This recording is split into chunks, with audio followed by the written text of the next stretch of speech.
The players are on their way, and we've got Phil Tufnell plugging himself in next to me, which can be sometimes a bit of a lengthy procedure, but he's doing pretty well. The players coming out, New Zealand are 144 for 3. It's the button that says on, Tuffers, there, that one. Press that one. No. Can we hear you? Hello. There you are, okay. So there's Phil Tufnell. Some thoughts from you, and then Isha Gua is coming in here. Yeah, I've only been doing it for about 10 years. Sorry about that, Agus. Yeah, good session for England. Bowled patiently. Only going in about 2 and over. But also well played by New Zealand as well. Didn't lose any wickets. Or just the 1 wicket.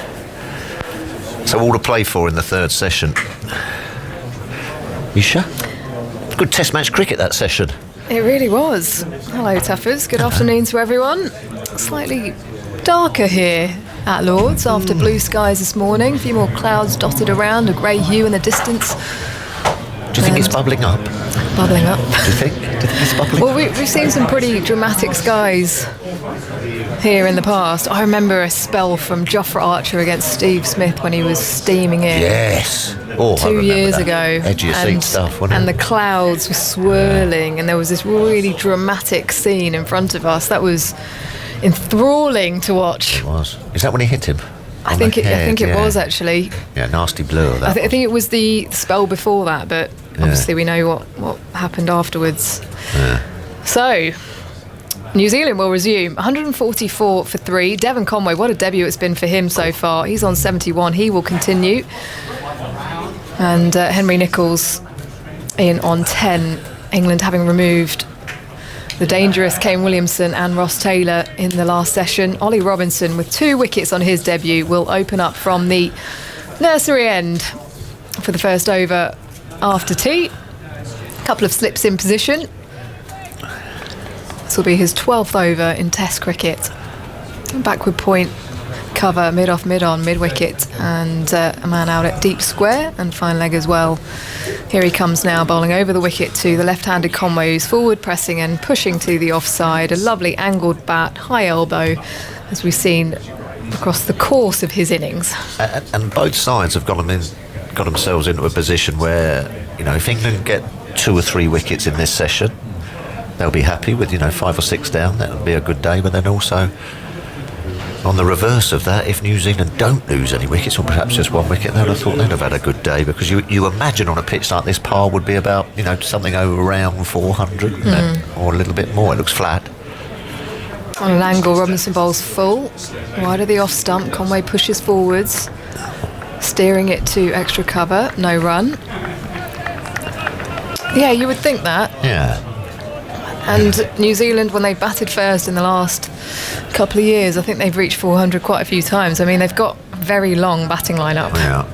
Something that England have been trying to achieve under Chris Silverwood.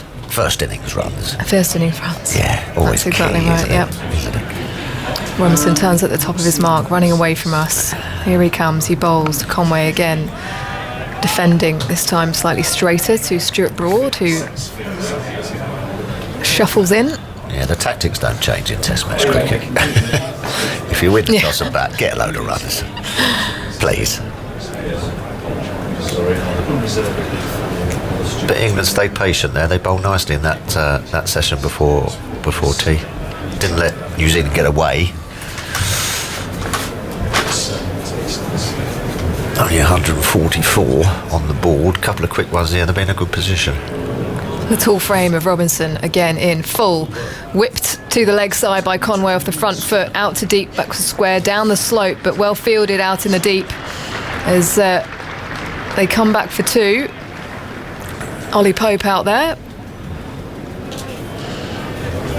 And the score moves to 146 for 3, Conway to 73. Fabulous story, Devon Conway. We spoke about him moving to New Zealand from South Africa back in 2017. After scoring his first domestic century, he's gone on to score a further 18. Was it 17? Averaging 47 in domestic cricket, bat hovering above the stumps. Robinson in, back of a length to Conway, who guides it to point, no run. Well, he's done the hard yards, hasn't he? He hasn't sort of, he's got that behind him, hasn't he? Even if it's in just sort of domestic or first-class cricket, you're kind of coming into Test match cricket knowing what your game is all about. And he's looked first class, hasn't he? He's come in here unflustered, obviously got a good technique, and can put away the bad ball. So he's done very well, and he'll be eyeing up a little more. Dare you say it? Dare you say it? That's the first of the season. That's the first commentator's curse of the season. But I didn't say it. Conway back and across, works it to mid-wicket. Another good length delivery from Robinson.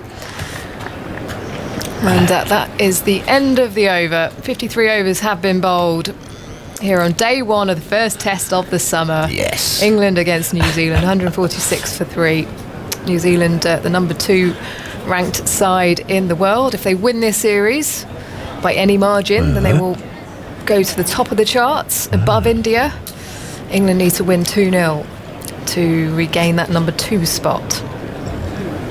But it's amazing, isn't it, Tuffers? We've got so much Test cricket this summer, including the Test Championship final. Yeah, we're covering that. Yep. Yeah, we'll the be here. Ageas Bowl. Yep. Yeah, And the 3 best teams in the world. beautiful. Throw in a little bit of one-day stuff Yep. and all sorts. 100. We've got women's cricket as well. Of the course. India series. Yes. India playing England in a Test match. Yeah, cool. Loads of cricket to cover. Loads of cricket to watch. 4 formats. Yeah, everything. If you could have a 5th format, what would it be? I mean, there is one already. It's the tennis-side, isn't there? But That's not a format 10 over cricket. That's an abomination. That's an abomination. Anderson from the pavilion end. Nichols leaves outside the off stump, 2 left-handed batters out in the middle. Well, it doesn't leave a lot of room for another format, does it? I mean, That's when it takes longer. yes. 2-week All the test, traditionalists 5 innings listening aside. are There you just go. moaning. They're groaning Let's at go me that at the way. moment. Let's go that way. Instead of getting it shorter, let's go longer. I like that, Andy. Back to 8-day test matches or timeless tests. Yeah. Yeah. 5 innings for each What about team. 8 ball overs? 8 ball Oh, overs. steady now. What, even for you, a That spinner? sounds exhausting. Nichols pats the ball back to Anderson off the back foot. Played that tentatively as it goes past Well, the James to Stuart Broad. 100, we're going to have 10. 5 ball overs, but you can bowl 10 balls. Oh, it's a long over, that is. Especially if you go around the park early doors.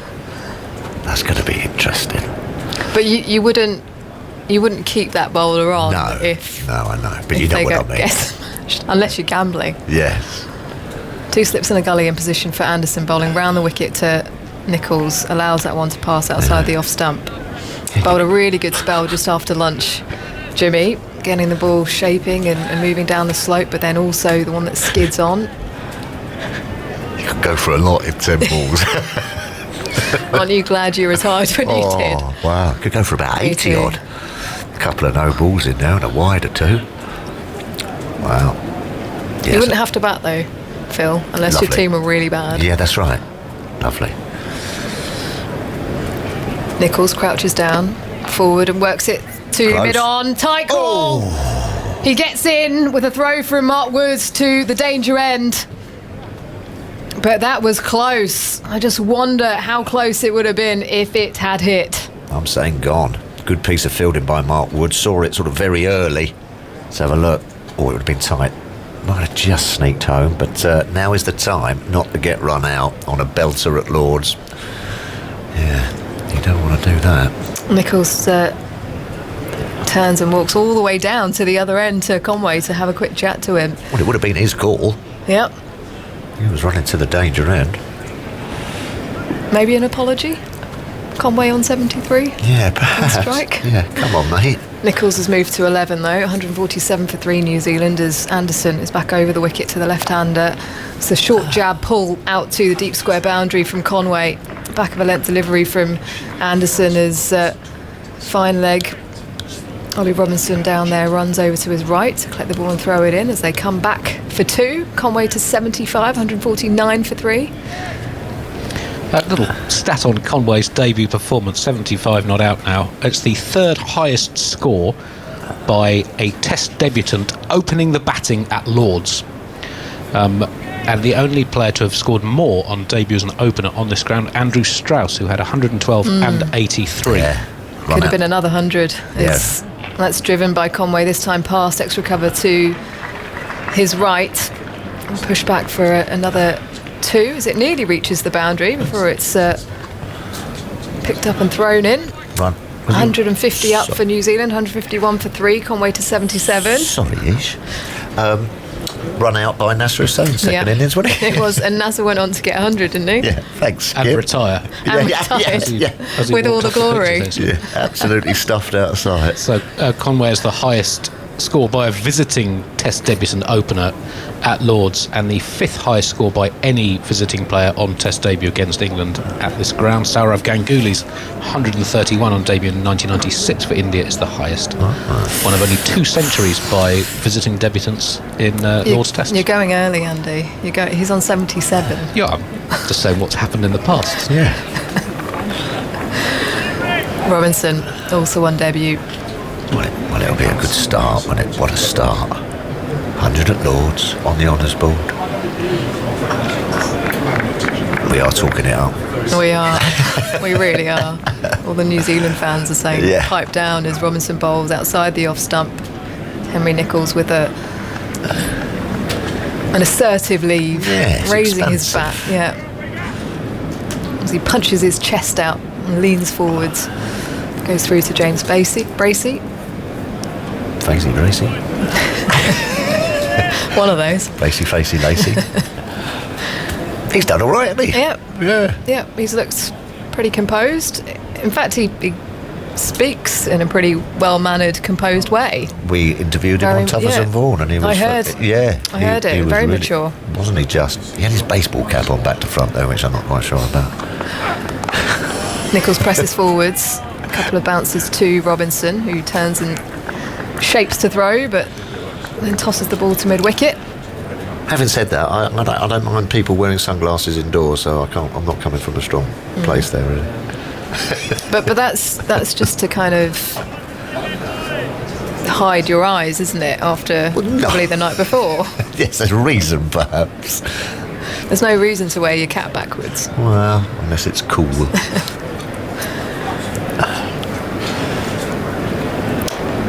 Robinson hustles forwards.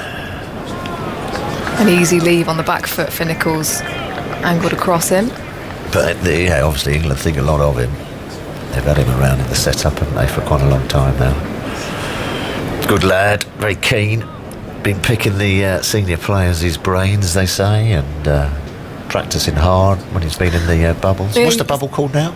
It's a well-controlled, safe environment. Oh, is it? Yeah. Yeah, there you go. Not allowed to call it bubbles Do you anymore. feel like you're in one of those right now? I don't think I've ever been in one of those places. Were you not in one of those for 2.5 months last summer as Nichols pulls out to deep square? Short ball from Robinson and a few words to Nichols as well as the ball is thrown back in. Oh, yeah. A little bit of a He chat. did say that he likes to get stuck into the opposition, Ollie Robinson. That was a rising delivery. Of course, he comes from such a great height. It doesn't take much effort for it to bounce as much as it does. 152 on the board then for New Zealand now. 3 wickets down. Conway resumes on 77, with Nichols having moved to 12. Lovely whip to mid-wicket. He was in quite close from Conway. Very good wrists on that occasion, leaning forwards, leaning into the shot. Lovely balance. Well, this is what Test cricket's all about, isn't it? Good flat pitch, sun's out, good players. Ollie Robinson coming back. Was this his third spell? Third spell. Yeah, third spell. You've got to dig deep. And you've got to keep going. This is what the Test match arena is all about. Around the wicket this time, wide down the leg side. Well But not taken. signalled wide at the end of the over then. 152 for 3, Nichols on 12, Conway 77.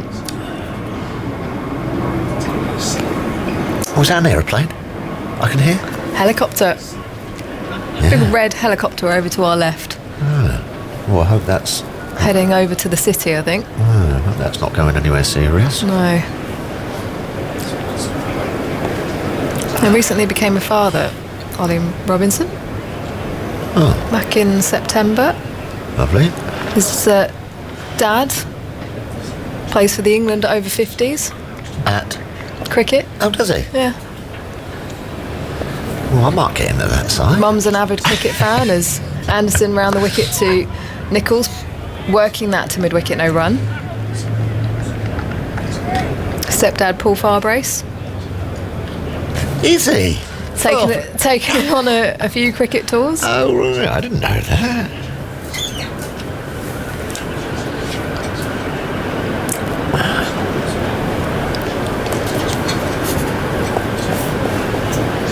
Big family connection then. Cricketers. Always helps. It's been a long journey to get to this point as Anderson bowls outside the off stump and a leave from Nicholls. Played for Yorkshire, wasn't enjoying his cricket. Left. Right. I think he was dropped from the setup actually, and then got picked up by Sussex. It's funny sometimes how that can work for you though, isn't it?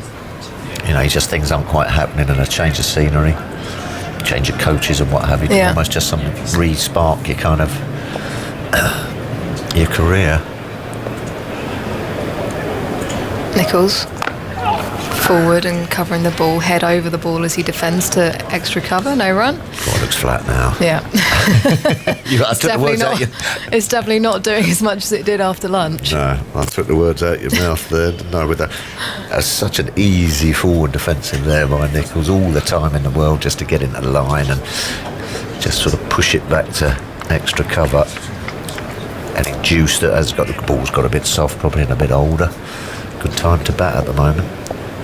Anderson chasing his shadow as he's past the stumps, bowls to Nicholls, this time a lot tighter to the stumps forward and an inside edge, which falls in front of Mark Wood, steaming in at mid-on.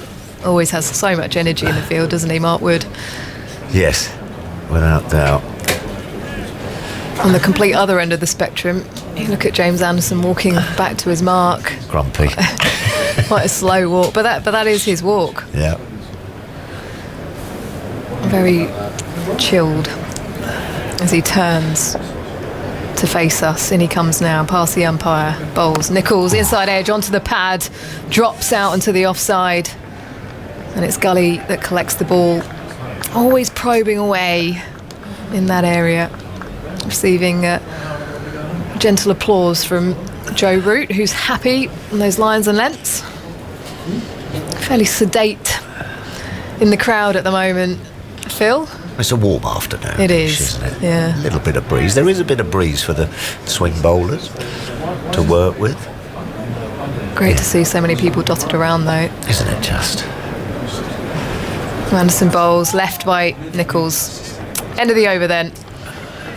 A good solid one from James Anderson, 152 for 3. Nicholls on 12, Conway on 77. Both left-handers out in the middle. Andy? Look at the way these two batsmen are playing. Nicholls has now faced 68 balls and he's left over a third of them. Conway has left just under 1 in 6 of the balls, so he's left half as many balls as Nicholls, his current partner. Conway 77 off 141, much the most attacking of New Zealand's players. On the CricViz data, they say he's attacked over a quarter of the balls he's faced. Nicholls, by contrast, less than 1 in 10, so two rather contrasting approaches. Nicholls 12 off 68. A few words from you, Phil, and then it will be Simon Mann. Well, I suppose he came in with New Zealand just in a bit of an awkward spot. Just lost their captain and wonderful player in Kane Williamson as Robinson comes into bowl and he's up, just swinging down. Oh, there's an edge. It's just gone past the leg slip. He's got a good healthy bat on it. It's gone away for 4. Obviously put a man in there for that kind of shot. Just swung into him. He's just glided it away, just right in between the keeper and leg slip, Simon. Here to analyse that shot. Simon. Yeah. Oh, I don't know whether I like doing that. Ooh. Oh, Simon, please help me out. No, go on. No. I thought it was easy. It's not. Ooh. Just one of those things. He's had his man in slightly wrong position. Huh? What? Oh, I'm thrown. Here's Robinson, 156 for 3. Goes into bowl to Conway, and Conway is forward, playing it out to Broad at mid-off, and there's no run. It's a sultry afternoon now. It feels like quite good conditions for bowling. Yep. Although there is a strong breeze out there, but it's humid. The cloud cover is built up. That was obviously a plan. Yeah, with the leg slip in. Yeah, and it nearly worked first delivery. He's come in, well, he's a little bit finer now and a lot nearer. If he does get a bit of a glance or a clip down the leg side, that's going to come at him quick. 2 slips and a leg slip, and Robinson from the nursery end bowls very full. It's driven by Conway, not really timed. Robinson doesn't stop it, diving away to his left. Anderson does, moving away to his right hand side, and there is no run. So out today, Latham 23, Williamson 13, Taylor 14. It has been a real attritional battle since lunch. Yeah. New Zealand were 85 for 1. Good first session for them. And England struck back with a couple of wickets in the afternoon. It really does feel as if the game's in the balance at the moment. Yeah. A couple of quick wickets. I think England on top, but New Zealand forge ahead with these two. Got a chance of a really decent first innings score. Robinson bowls on the inside edge from Conway there, stabbing forward, thick inside edge away on the onside, backward a square, and that leg slip fielder Crawley goes after it and beats the man coming in from deep backward square leg. So one more to Conway's, inching closer to that honours board in his first test match. 82, but the way things are going, what is he, 43 at lunch, so he scored 39 since 20-2 this afternoon. It's been hard work for him, but he battled away, and what an opportunity he's got. Yeah. The ball is 56.4 overs old. Yeah, bowler's tiring. Hot day, flat pitch.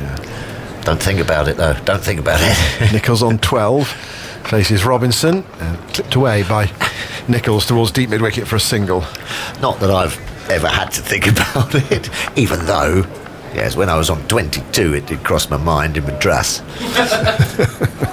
Just for a brief moment. What, just the 78 away? Yeah, this is my day. You must have been, in club match, you must have been, Oh. must have made 70 or 80, didn't you, somewhere? I've got hundreds. Yeah, right, okay, fair enough. Yeah, quickly. So they'll put your name on an honours board if you concede 100 in a test at Lord's Test. Well, I'll be on a few of them. That is for sure. Yeah. 158 for 3 with that single. And back with Conway. Here's Robinson bowling to him outside the off stump. Really taken. Yeah, Bracey had dived away to his right-hand side to take that, but it kept low as well. There was a wide delivery that was left by Conway, and that's the end of Robinson's over. 14 overs, 4 maidens, 2 for 34 on his debut. Bowled nicely. Bowled well. And I'm very disappointed. I got a 5 for at Sydney, but I don't think they've got an honours board. Is that correct? I'm not 100% sure.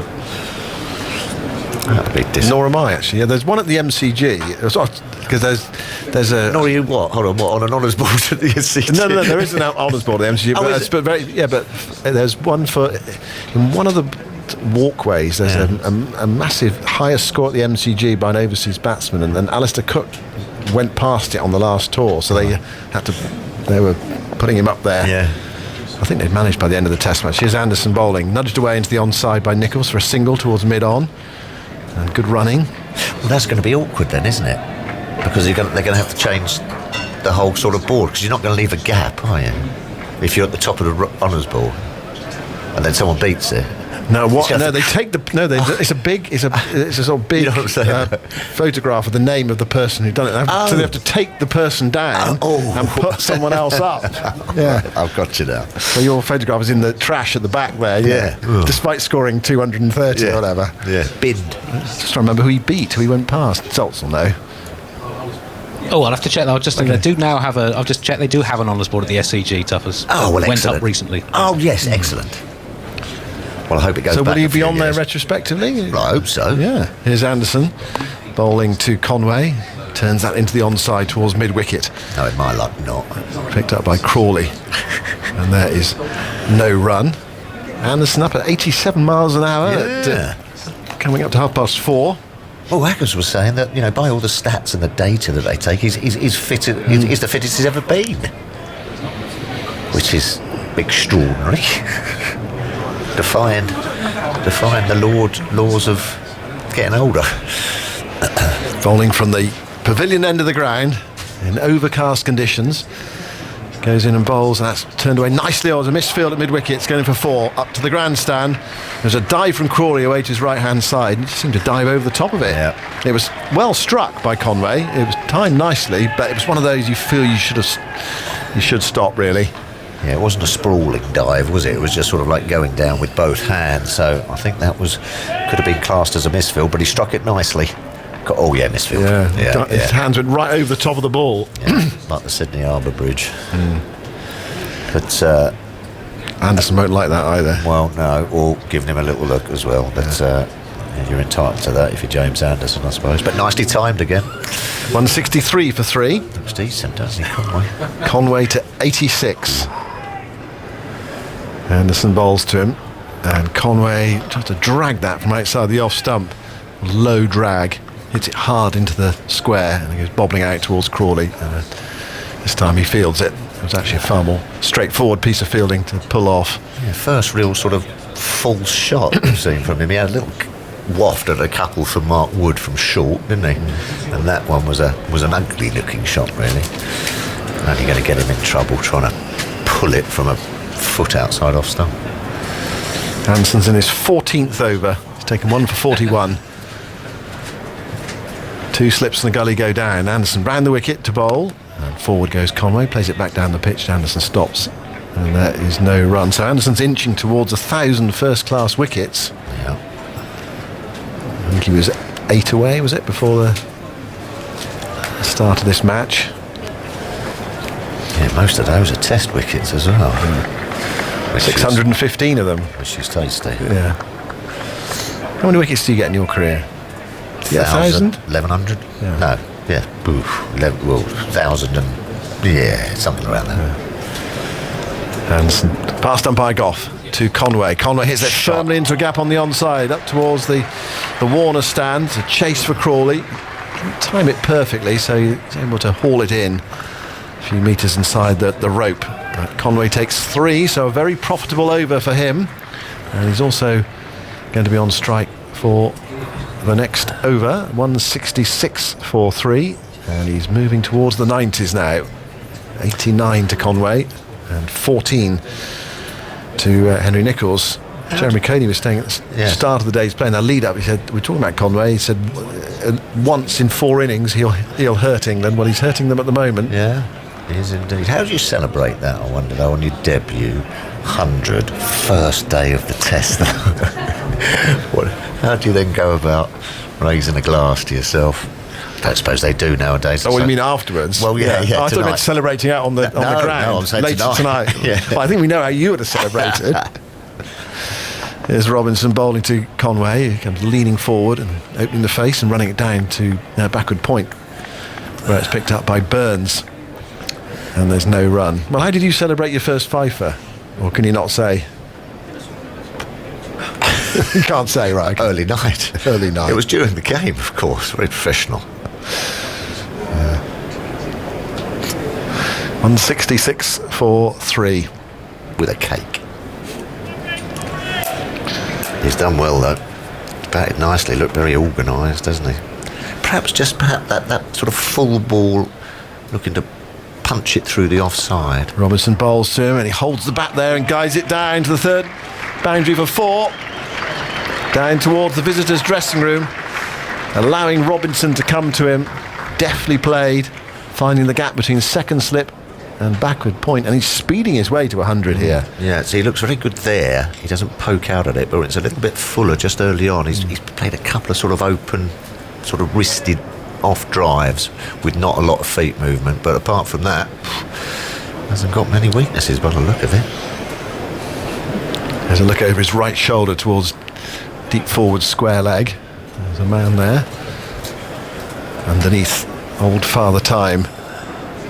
And Robinson, 2 for 38 now. Moves in to bowl to Conway. 7 away from his 100. Goes into bowl to him now. And clipped away nicely through mid-wicket for 1, possibly 2. Yes, they're coming back for the second. That fielder I was mentioning on the deep forward square leg boundary.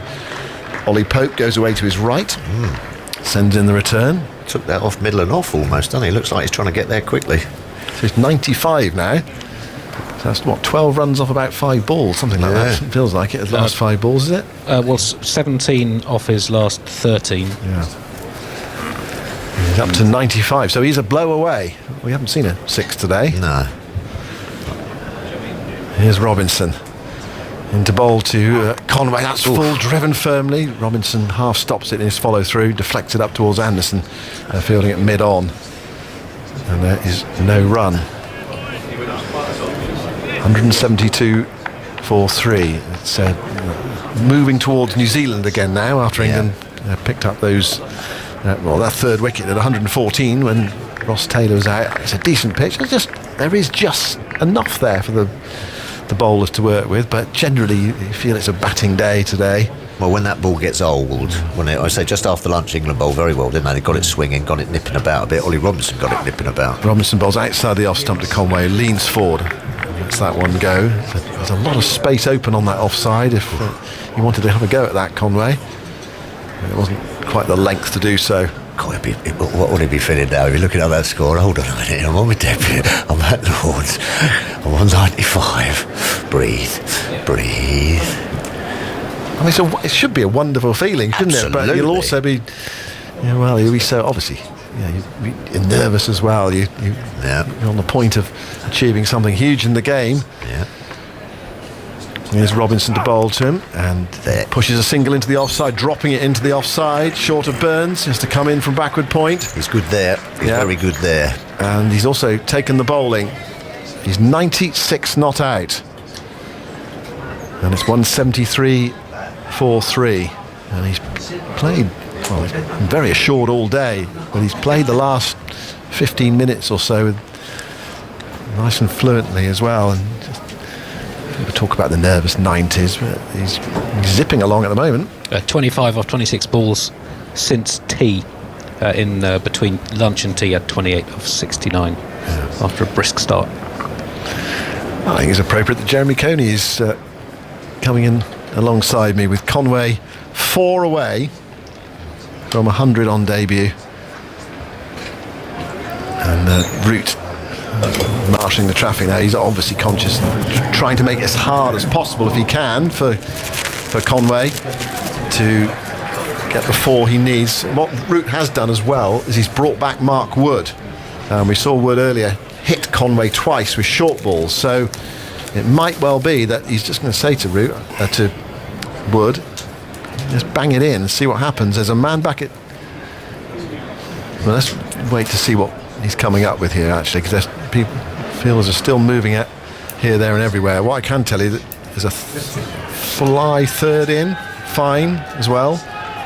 Sibley on the rope, sort of over the top of third slip. There's a deep backward square leg, and there's a deep forward square leg as well. Here is Wood into bowl to Conway. It's down the leg side, a wild swing at that. It was a bit loose. He missed it. It was taken by Bracey, sprawling away to his right hand side. So there's definitely a Wagner leg theory going on here. Very much. A 5-4 onside field. 3 men out in the deep from just in front of square round to fine leg. 3 of them. A bat pad as well, about 5 metres away, and then just a sort of a wideish mid-wicket. So you would think that their line of attack is going to be the shorter ball. Yep. Well, he's faced Wagner in the nets enough. Here's Wood charging in from the pavilion end. Conway on 96, bowls down the leg side. Conway tries to flick it away, misses it, taken by Bracey. That could have been it, couldn't it? A little glance there. I know there's a fine leg in, but if you got a tickle on that, taking it wide to the keeper, that could have been it, the 100. But Conway walks away from the crease, fiddles with his gloves, has a look over his right shoulder at that leg side field. Deep forward square leg, deep backward square leg, fine leg, short leg. And there's also mid-wicket in as well, on the edge of the circle, if you like. There's no one at mid-off, no one at mid-on. Wood racing in to bowl to Conway. Short, guided pull, down towards fine leg, only a single. Robinson bends down and picks up, and everything just goes down a notch with Conway moving to the non-striker's end. Looks as if they're going to continue with the policy even to Nicholls. It's a case of, with no one straight, you're hardly likely to pitch the ball up. You've got to take a wee bit of a risk if Wood might be prepared to do that, to see if he could perhaps york a batsman or get it into the pads. But it looks very much as if it's going to be the short-pitched ball around about the front shoulder of the batsman if he can. He's already thrown himself off his feet once this over. Wood's in his 11th over of the day, goes in now and bowls, and Nicholls is up on his toes, on the back foot, playing it back to the bowler who picks up, and there's no run. Not much pace in the pitch there. No, this has been a slower pitch today. Whether that's that dampness, I don't know, but it has gripped a wee bit. It hasn't been the easiest conditions, I think, for the players, but I mean, Williamson looked as if he struggled to me. I mean, the same with Taylor, and yet, the man on debut, who's just 4 away from his 100, has looked relatively serene. He's leaning on his bat at the non-striker's end. Nicholls on strike for now. On 14, Wood goes in, bowls to Nicholls. Nicholls gets a ball on the hip there. He swings it away down towards fine leg. Robinson picks up. And there's one more to the total. So how many balls left in this over? Just one. And Conway is on 97. What Wood hasn't been able to do in this over is get it up around about that shoulder height. It's all been hip height or... Well, how many overs has he bowled? It's only his 11th over. Yeah. I did wonder at the start of the day how Root was going to manipulate his bowlers to get through, because Wood doesn't generally bowl 20. He wouldn't bowl 20 in a day, would he? No. You wouldn't want him to, really. Too much for him. Last ball of the over, 3 away. Conway, short ball, guided pull, down towards deep backwards square leg.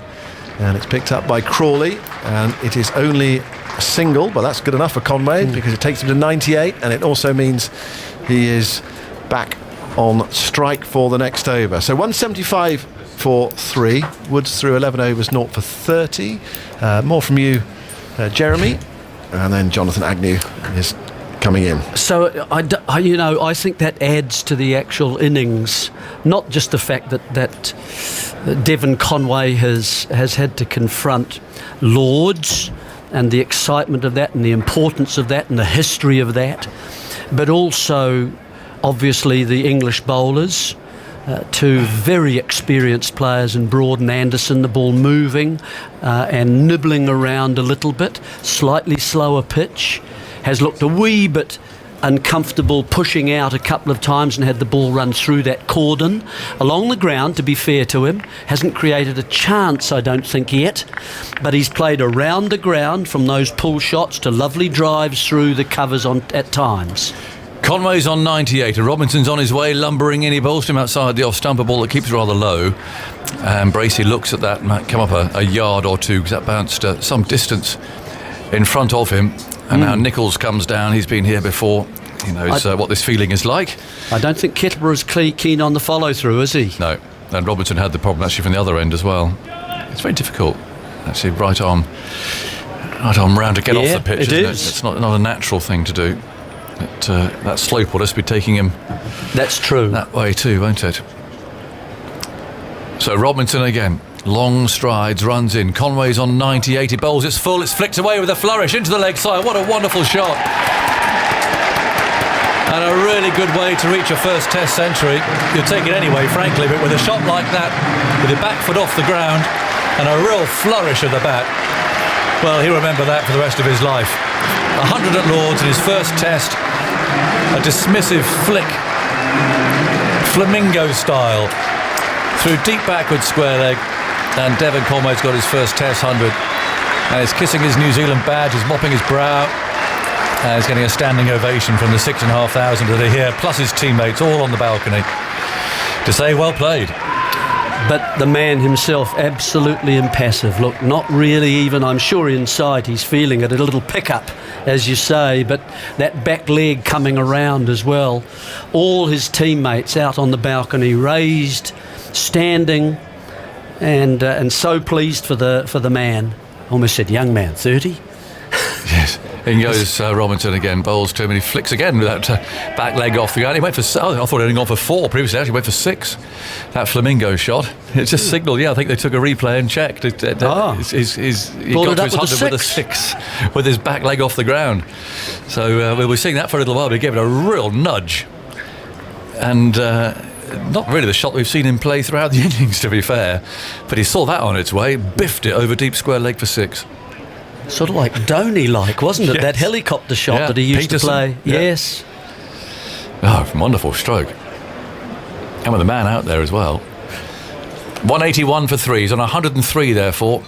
And Robinson moves in and bowls. It's full, and Nicholls drives him. In fact, Robinson's throw there hits the stumps directly behind.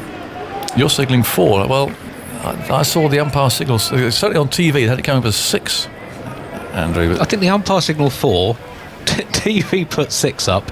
Well, they've now corrected it to 4, I think. So it was a 4. It was a 4. Right. But it was worth a 6. It was worth a 6, but it looked to be a 4.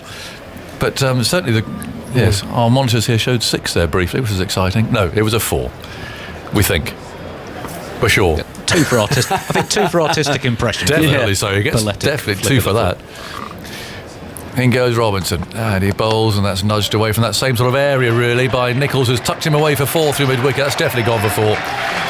Neatly played. He knew where Pope was on that boundary, and hit it just to his right-hand side. Very well timed. And Robinson paying the price there for over-pitching. Got to be careful here, England, don't they? The runs have started to come both from both ends now. That they've toiled hard throughout the day. Can't allow this third session to get away on them. There's a lot of cricket left too. Well, they won't get the 30. Oh no, will they? No. They'll be well short. Robinson again with 2 slips, bowls and beats him this time. Nice length, better line, just pushed across the left-hander. Bracey there shouted it in excitement, anticipation, but there's nothing from the bowler. And it's the end of that over, and one that Devon Conway will always remember. His 100 came from 163 balls with his 11th 4. He's only the 6th player to score a debut century at Lords, and the first New Zealander. The list is Harry Graham for Australia in 1893, then John Hampshire for England 1969, Sourav Ganguly on debut in 96. He followed it with another century in his second test. Andrew Strauss 112 and almost another century in the second innings against New Zealand in 2004, and Matt Pryor on debut for England in 2007. So Conway, the 3rd visiting player to make a debut test century at Lords. He's the 12th New Zealander to make a debut test 100, and the previous man to do that was the man he's replaced in this team, Tom Blundell, who made 107 not out against West Indies on debut back in 2017. Can you just map out his innings in the sessions? It just felt to me that in the afternoon they probably bowled very well at him and perhaps had a plan or two, but he didn't seem to score quite so quickly during the afternoon session.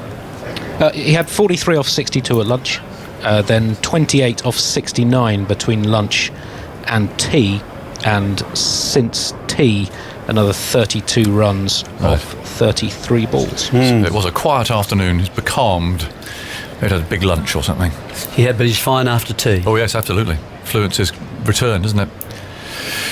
185 for 3. Got Mark Wood scampering in from the pavilion end. Men all over the place now as he runs in, bowls short. Oh, and that's gone flying over the keeper's head. Now, did the batsman get anything on that? Yes, he did. It signalled runs. Funny little pull shot there from Nicholls. A hostile ball from Wood. So I mentioned the field. Very well set for a short ball, which he produced, and it went through pretty quickly too. And he pulled at it, got a top edge, and it's flown away over the keeper's head. Well, it's round the wicket, isn't it? So a very different angle from Mark Wood. He's been bowling over the wicket. This one is therefore outside. He doesn't want to get onto the leg stump because you're just helping it round. more than it is when he's bowling as he is now. You've got to do a lot more work from outside the off stump to get it round to the leg side. Harder to control. Wood again hurtling in as the short leg. He pitches up to a field that's set absolutely for short pitch bowling. It's pushed away for broader field. So the deep square leg, the deep fine leg, and a man absolutely between them. So a deep long leg, really, you'd call that, all out on the boundary. There's also a short leg. So really trying to limit the options here for these two left-handers.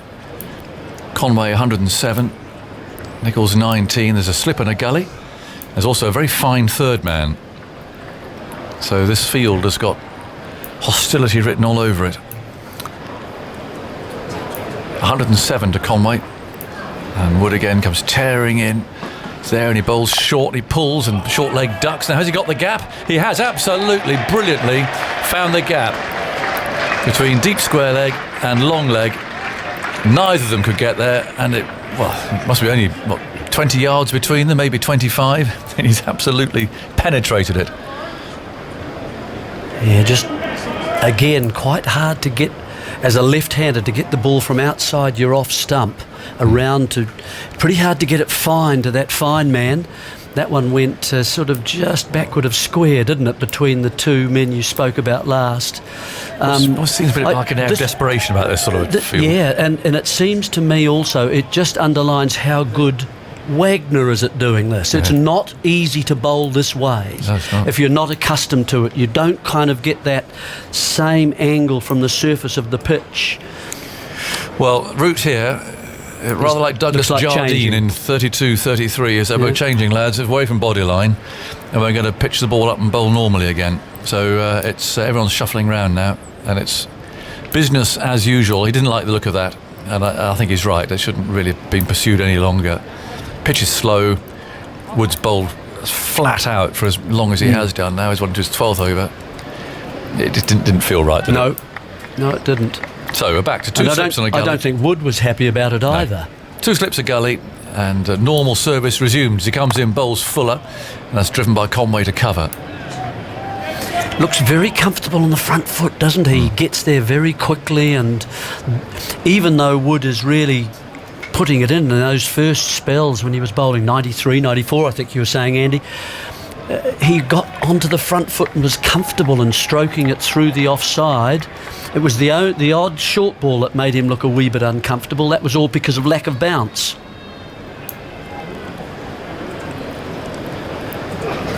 Thought the way he responded when Wood hit him, the next ball, perfectly in line, lovely straight drive for 4, was one of the highlights of this innings. He's hurried a little now as he plays that with a crooked bat into the leg side, or just short of a length round about the off stump. He gets another run though. Broad can't fail to stop that, but it was a perfect straight drive, wasn't it? He got a real stinger on the shoulder. And he'd have had quite some time to think about it, because it was the last ball of the over, and he had all the following over to think about it and what he's going to do and how that hurts. But first ball the next is just absolutely beautifully stood upright. Rather a Stephen Fleming, actually. 194 for 3. Wood turns in the distance. Up he comes again from round the wicket and bowls a good length on the off stump. Conway. Nicholls is forward, playing out to cover. Quick cry of no. That's fielded in the offside. That's the end of the over. The light deteriorating. It's not nothing like as bright as it was, but we're almost getting to floodlight territory. I'd have thought We can do that, can't we, Dave?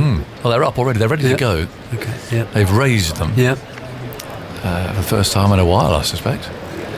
Someone must have oiled the joints. Yes, exactly. Make sure they've all gone up. But they have gone up. It's just that. Is that what you do in the mornings? You oil the joints? I tell you what, Yeah. I was out around Regent's Park at 5:30 Good this man. morning. I woke up and I thought I'm going to go. Very good. Yeah, it was lovely. There were a few cyclists around. There were some dog owners. And actually the really sad sight, I'm going to sound pompous, I don't care, was a sight of the people picking up all the litter. There's some really bad litter sites on Regent's Park, which look beautiful, all amongst all the ducks and the ponds and everything else. Oh, come on. So anyway, some people were there clearing it up, but horrible to see that lying there. But it was a lovely start to the day. You can join me tomorrow if you like. Yeah, half an hour, 40 minutes. It depends what I'm doing. If it's a Is it an amble if it's or a, is it a... if it's a trot, it could be a little yeah. shorter than an amble. Well, we'll see if we can get Tuffers out as well. He can have a fag won't see against the Tuffers. tree or something like that. Tuffers at some point. commutes in He for won't this one. do that. We'd have to carry him. I think there's only you, me, and Victor staying in the hotel, so I think if we get 1 out of 3, it'll be a Yeah. good effort. Yeah, no, I'll come with you, We can certainly. rotate. It'd be Okay. good. Yeah, very nice. 194 for 3. Root is on. We've got a leg slip and an orthodox offside slip, as it were. Quite a strong leg side field. They've got 3 saving the single and a deep square leg as Root bowls his first ball. Conway tucks him away out to mid-wicket. 3 on the offside then, saving the single. Mid-off, very straight cover. And a backward point. It's broad. Shirt ruffled by the breeze as Root bowls, and that's a sweep. Now that's uncontrolled. As a cry of catch it. It lands safe and spins away towards that boundary down at fine-legged. A chase that Mark Wood probably didn't want down there. And they come scurrying back for 3. A long, long way to run down there, and he's bowling flat out. But it was uncontrolled. It came either off a glove or a top edge. He quite often plays the one-handed sweep, and that's exactly it. Sort of came almost off the toe of the bat, didn't it? Pointing out a very familiar figure in English cricket for years and years and years, that of Phil Neal, who for many years was sort of the manager, really, sort of total team squad organiser, home and away. And goes Root round the wicket and bowls, turned away out to mid-wicket, and there's no run. Well, he's only got a New Zealand shirt on now. He's transferred. Is he our manager now? He's your manager. Right. He's your roadie. Okay. Yeah.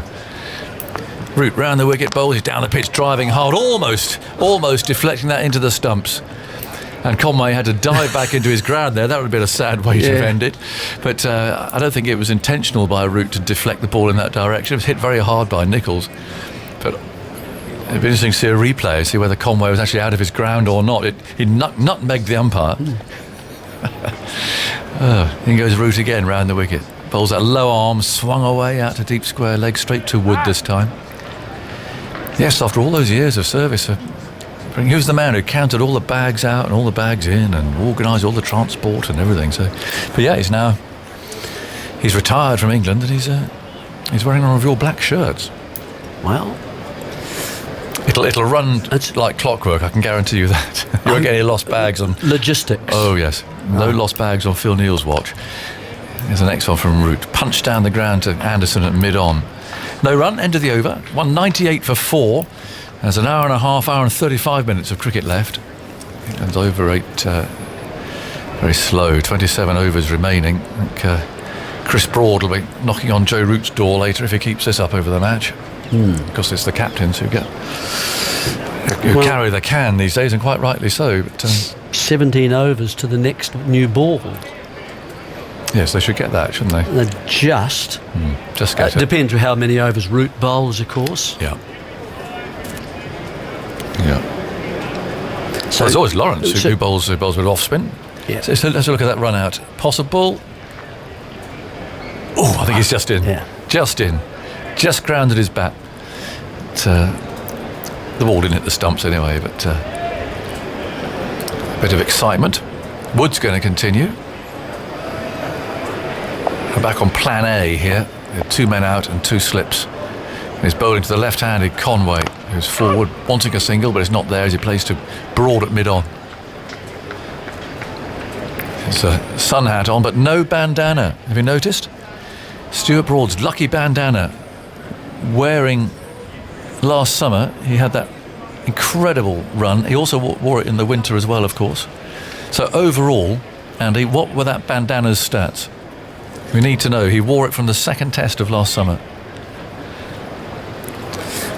He did go wicketless in his last 2 He in did. India, so it might be that the bandana's magic wore off. That might be the reason, but I think that's why we need to. Well, perhaps Maybe he wear washed that it or something. home. Yeah, home and away figures might be interesting. In comes Wood round the wicket. Bowles is driven firmly, well stopped though as he followed through there with his right hand.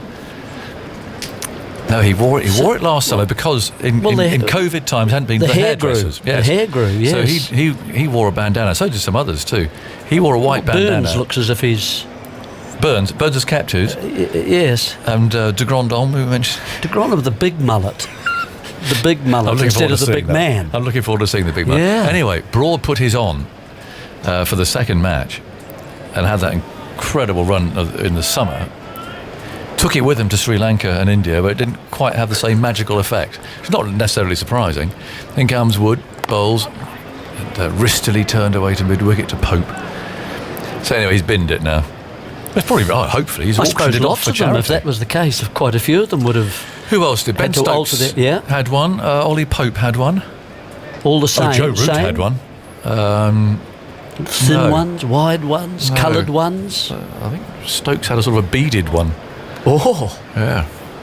I think who else might have had one? I suspect Burns might have had one because he's still got a fair old flourish down the back of his neck. In comes Wood again. It's there now and he bowls outside the off stump. Oh, again, that keeps very low. It's not been an easy day today for Bracey. Some balls just haven't carried him at all.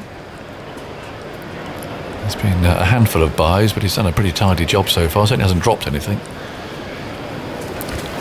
Oh, Broad's home and away bandana stats. Yes. Agus, 29 wickets at 13.4 last summer in England. 3 for 112 in his 3 tests. Just bowled 52 overs in those games over the winter. So averaged 37 away from home with the bandana. I mean, you take so it, only you at take home it then, with you. just use it at home. I know he took it with him in the winter. He got 3 for 100. I'd have been pleased with 3 for 100 actually. It comes Wood round the wicket bowls and that's played out to extra cover. What did And you there's get? No run. A 4 for several hundred. No, 3 for 100. I'd have settled for that. I'd have worn any coloured bandana you like. Were they all away? No, All your tests? I think all's stressing a little bit. I mean, Yes. You're in India. You played in India, Well, yeah, I didn't you? didn't take any there. Well, I didn't play there, to be fair. You didn't play They there. were, all of them were taken at home. Every single one of them. Right. Okay. And I wasn't wearing a bandana. Perhaps I should have done. 198 for 3. Wood wheels round in the distance. Tearing in now from round the wicket. He's there and he bowls, and there's a mistimed drive from Nichols. Trying to hit it a bit too hard, I think, there. Aiming for cover. Knocked a bit off. Would you ever have needed a bandana? Yes. You grew the- I had a bit of a mullet. Okay. No, nothing like Interesting. I can't- nothing like de Grand can't Bombs. imagine. No, you can't now.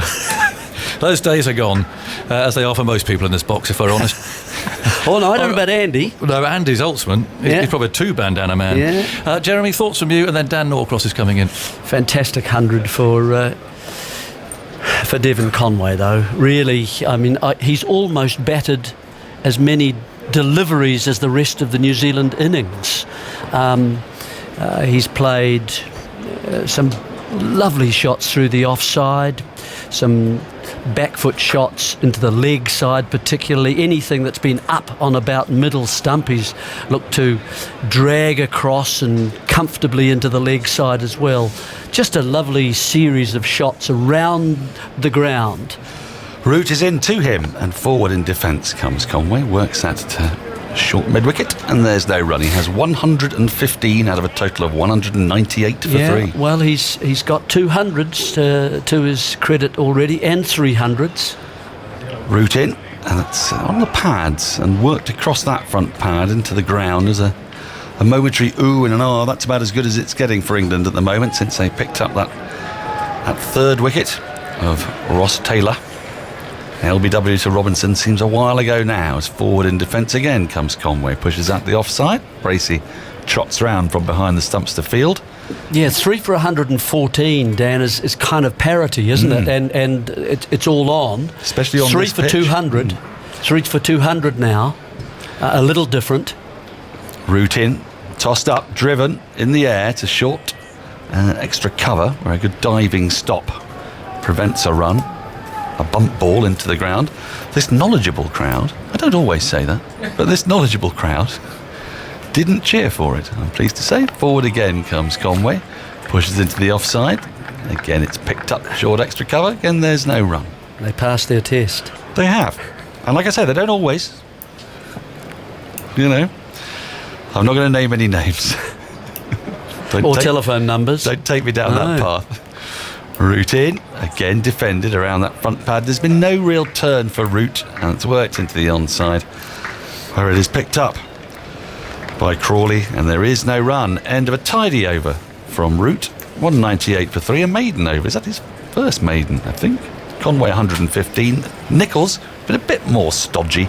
20 from 85 balls.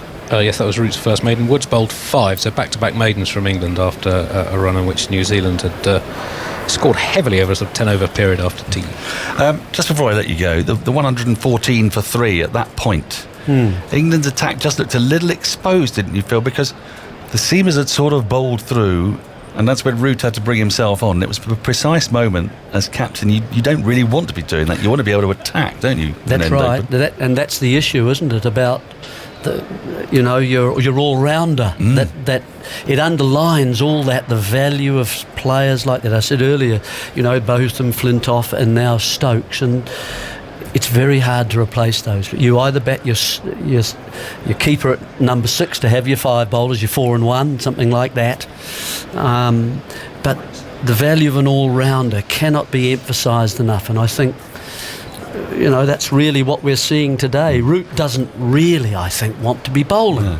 Well, see, when England didn't have an all-rounder and still became the number 1 side in the world, as Wood starts a new over from the pavilion end, right arm round the wicket. Nichols punches off the back foot beautifully, square of the wicket, out towards the mound stand. They'll only get a couple for it as Lawrence runs back to field. 200 comes up, 200 for 3.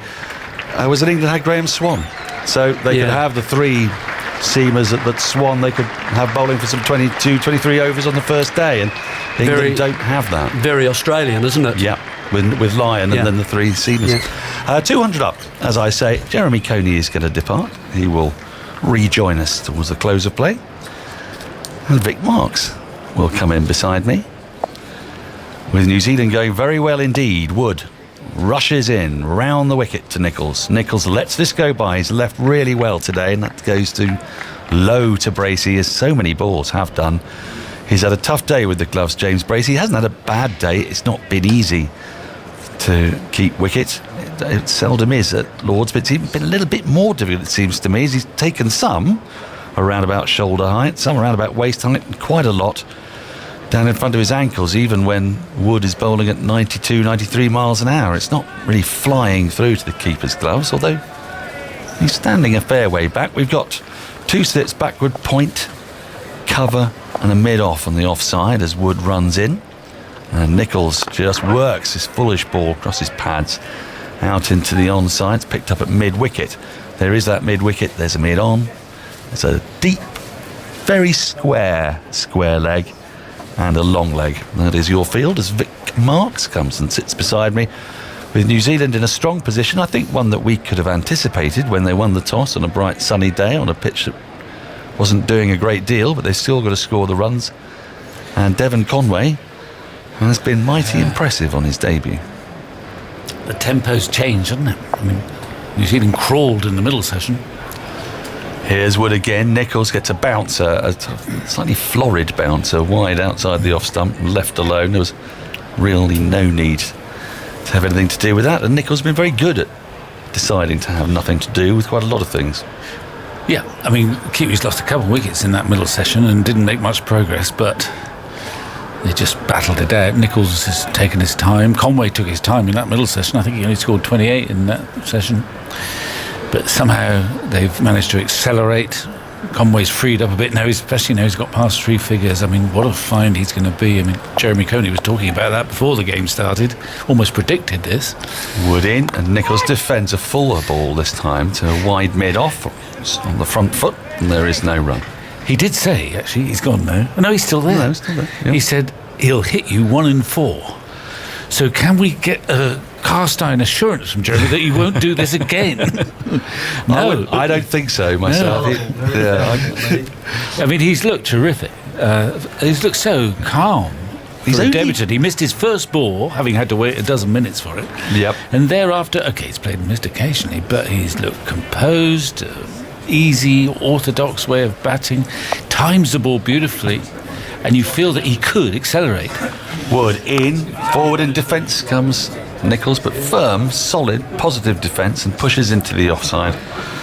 And there is once more no run as Lawrence tidies up. 200 for 3 at the end of the over. Conway 115, Nichols 22. The one thing I would say is perhaps he's looked at his most discombobulated against Wood's pace occasionally. He's had him with a couple of bounces from the nursery end, and again, of course, having got to his 100, there was just that little. There's a short ball, semi-chance to Bracey. Bracey didn't quite time the jump right. It went very fast, very high. He couldn't get a glove to it. It sailed over his head. It must have been just a little top edge because it gained elevation after it just kissed the bat. I don't think we can put that down as a chance because he couldn't get his glove to it. It sailed over his head. Root starts a new over round the wicket and driven firmly, nicely by Conway, and they'll get a single for it. As Robinson sprawls to his left, he was quite wide at mid-off. He had to make a bit of ground to his left, and he's quite deep as well. Conway to 116, I beg your pardon. 201 for 3, New Zealand. I'll come to you in a moment, Andy. Root's not helping me. I think he needs to get on with the over rate. Short, has pulled round a corner, down towards the boundary. Didn't quite get hold of it, Nicholls, but he will pick up 4 for it. Didn't really time it, but timed it well enough. And a rare boundary for Nicholls off his 92nd ball. He moves to 26, 205 for 3. Looking at Stuart Broad's recent performances, he bowled well in the winter without getting wickets. He's now gone 59 overs without a wicket in tests in 5 innings. Having pretty well today, though, hasn't he? Yeah, having taken 32 in 163 overs in his previous 5.5 tests. Right. Now then, leg slip is rather prudently going back. I think that's... Is that Ollie Pope there? I think it is, as Root is just gone back on the line to 45, and Nicholls goes deep into his crease and works his slightly shorter ball into the onside, and Pope has to trot round from that position to go a bit squarer and collect the ball. 206 for 3. Look, I mean, he's got... These are the perfect conditions to bat in, I suppose, if you're going to make your debut at Lord's, with the sun out and a fairly flat-looking pitch, as Root bowls full and is driven up to mid-off by Conway, where Robinson feels there's no run. But what I found so startling about him is that even when people score runs on debut, you sort of see the battle in them. As Root is in, that's thuds into the pads of Conway as he looked to turn the ball into the onside. It was never threatening the stumps, and there's no run. But he's just looked like he's been doing this for years. Yeah. Very calm. Here's Root. Back into his stumps, into his crease goes Conway, and just pushes off the back foot up to mid-on, where Anderson feels that completes the over. Root has bowled 8 overs, none for 26. New Zealand 206 for 3. Conway 116. Nicholls will have strike at the start of the next over. He has 27. He may have been thinking about it for years. It looks like that. As I say, he's had 1 or 2 dodgy moments, not least from his very first ball, but just went past the inside edge. But other than that, the odd short ball from Wood. And Wood has striven hard. This is a pretty slow pitch. It's true and slow-ish. And he's bowled a lot of overs, a lot of deliveries in excess of 90 miles an hour, but on a placid pitch, he hasn't caused too many problems. Just occasionally with that short ball. You can't fault him for effort. Not much movement. He's having a long spell here, actually, coming in from the pavilion end. How many overs is this, Andy, in this spell? He's about to start his 15th over overall as he comes in around the wicket to Nicholls with 2 slips. And that's left alone. It was too wide of the off stump. It was never going to tempt Nicholls. He feels like a man... I don't know what would tempt Nicholls. He feels untemptable. Andy? It's Wood's 5th over of this spell, 15th. And just quickly on Root, if he bowls another over, it'll be the most he's ever bowled on day 1 of a home test. Yeah, that doesn't surprise me. I think he might well bowl another one. There are another, 1 ball shy of 13 overs to go before a new ball becomes available, which you would imagine they might want to take. The clouds are there and thereabouts as Wood is in. He's pulled gloriously by Nicholls with very good timing, but straight to the fielder on the deep square leg boundary, Zach Crawley, and they'll just get the 1 run for it. 206 for 3. The start of a new international season. And it always makes me think, Vic, that so much of sport is about that sort of liminal space in the imagination where you can fill it with hope and what might happen. So while I have you, because who knows if we'll be paired together again after today. Has it been that bad? Well, I think the producer's been getting a little bit scratchy behind. Wood in, hurtles in, full, defended by Conway to short extra, and there's no run. I just wanted to ask you, what do you think England want out of this summer? And I mean, sort of not just about winning matches, but they've obviously got some questions at the top of the order. They've had them for quite a while. We talked a lot about how Rory Burns was the first man to score 1,000 runs opening the batting for England since Alistair Cook. They don't seem to have found a consistent top order yet, and you're never quite sure what their bowling attack's going to be. What are you hoping will have happened by the end of this summer? As Wood comes in to Conway. Conway works this nicely into the onside. They'll get a quick single for as it goes to mid-wicket. Good running, good understanding between these two. Conway to 117, 208 for 3. Well, there is a danger they're going to get so wrapped up in the Ashes, which are still, we're talking late November, early December. And obviously for various reasons, they're kind of experimenting at the moment. I mean, they will want to know who their best 5 or 6 pace bowlers are for the Ashes. And they want to confirm, although they're pretty solid behind Burns and Sibley. Wood in, left alone outside the off stump. Was that sort of 5th stump line that time. Again, doesn't go through particularly high to Bracey, and there's no run. And I suppose they'll want confirmation of what they think is their best top. Well, they know their best number 4 is, but their best top 3. Well, that's and a very possibly good their point, best number 6. Well, because in this team at the moment, you'd say Burns, Sibley, Crawley, and maybe even Bracey. Yeah. You're not even sure if there's going to be 2 out of those 4, 3 out of those 4. You're not sure if it's Pope or Lawrence or Pope and Lawrence. Yeah. Well, they want to sort that out. But there is a big but coming, of course. Is that... We'll wait for Wood. I'm waiting for this but. Here's Wood.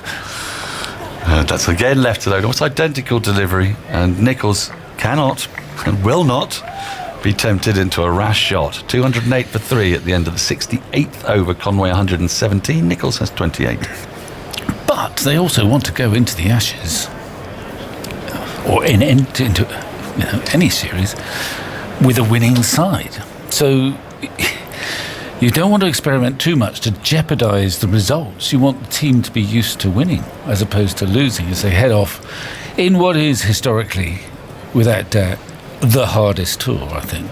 Well, the India series, though, well, surely, I mean, it's a 5-match series against one of the 2 best sides in the world. Yeah. So if you start experimenting, I mean, you've got to always look to win this game, the next game. And I just a bit fearful that I know it's so complicated by the COVID and the bubbles and the need to rest and recuperate. But there's a danger that you overcomplicate that process and forget the ultimate goal, which is actually usually trying to win the next match. Just about does it with a little eye for the future, but you can't become Ashes obsessed because you end up then with some very peculiar sides playing.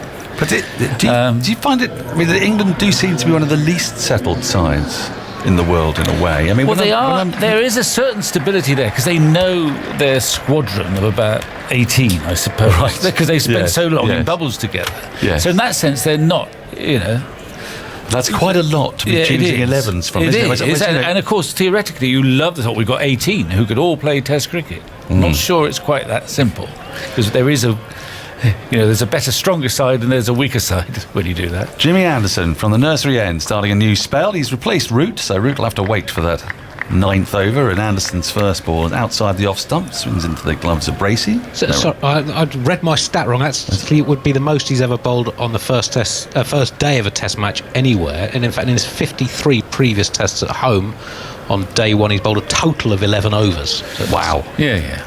Yes. That sounds about right. And he's bowled okay, but you wouldn't expect him to bowl any better than his figures suggest. I sort of compare. He's a good bowler on a turning pitch. Not all spinners are necessarily. Anderson in. He's got 2 slips and a backward point, and this next ball's probing around about 5th stump line and is left alone by Conway, and there's no run. So I sort of see a contrast between New Zealand side and England side. Even if England had Stokes available and Butler available, perhaps that Yes. might make life a little bit more easy. But I think we all knew at least 9 of New Zealand's side, and if Trent Bolt were available, probably 10. Yeah, and we knew very clearly what their options were this morning. There was, 2 from Anderson's in, and Conway leaves that alone. It was much closer to his off stump this time, but he knows exactly where that off stump is. He's been there all day and lets it go through. It goes low through to Bracey once more. And it was 2 from Grandhomme, Santner and Henry. Simple, really. Yep. Whereas there are all sorts of combinations England have gone for. That's what I mean. I mean, when you get Stokes back, assuming he's fit, that gives you leeway to play a spinner, which would have been a proper spinner, which would have been helpful today. Anderson in once more, and that one just drifts away a little bit off the pitch into the gloves of Bracey. The lights are on, I should say, but just as the lights have come on, it's also got a little lighter, and no, that's not just because of the lights. The clouds have just lifted a little bit. There's a little streak of blue away above the pavilion. So I think, obviously, we know that Stokes comes back in the best team. I think Butler comes back into the best team. And Leach you want to have in there with Well, Stokes Leach playing, is Leach currently will. the lead spinner, but who knows what happens with Moen. Anderson in, and that thuds into the pad of Conway as he looks to work a full ball. It was drifting down leg. It was perhaps a little high as well, just above the knee roll. Just plops down in front of Conway, and there's no run. By the way, if you've missed any of the action today, remember you can catch up with what has happened with video clips on the BBC Sport website, and today at the Test at 7 p.m. on BBC Two with Isha Guha, Alison Mitchell, Jonathan Agnew, Michael Vaughan, Phil Tufnell, Craig McMillan, all voices you're familiar with, as this ball's dabbed down in front of you square of the wicket, and there's no run. We'll have the TMS podcast available shortly after play via BBC Sounds. That's the end of Anderson's first over of a new spell. Was that a maiden over? 208 for 3. It was. Conway 117, Nicholls 28. Sorry, Vic, I interrupted your train of thought. I think we're going to have a drinks break now. Yeah.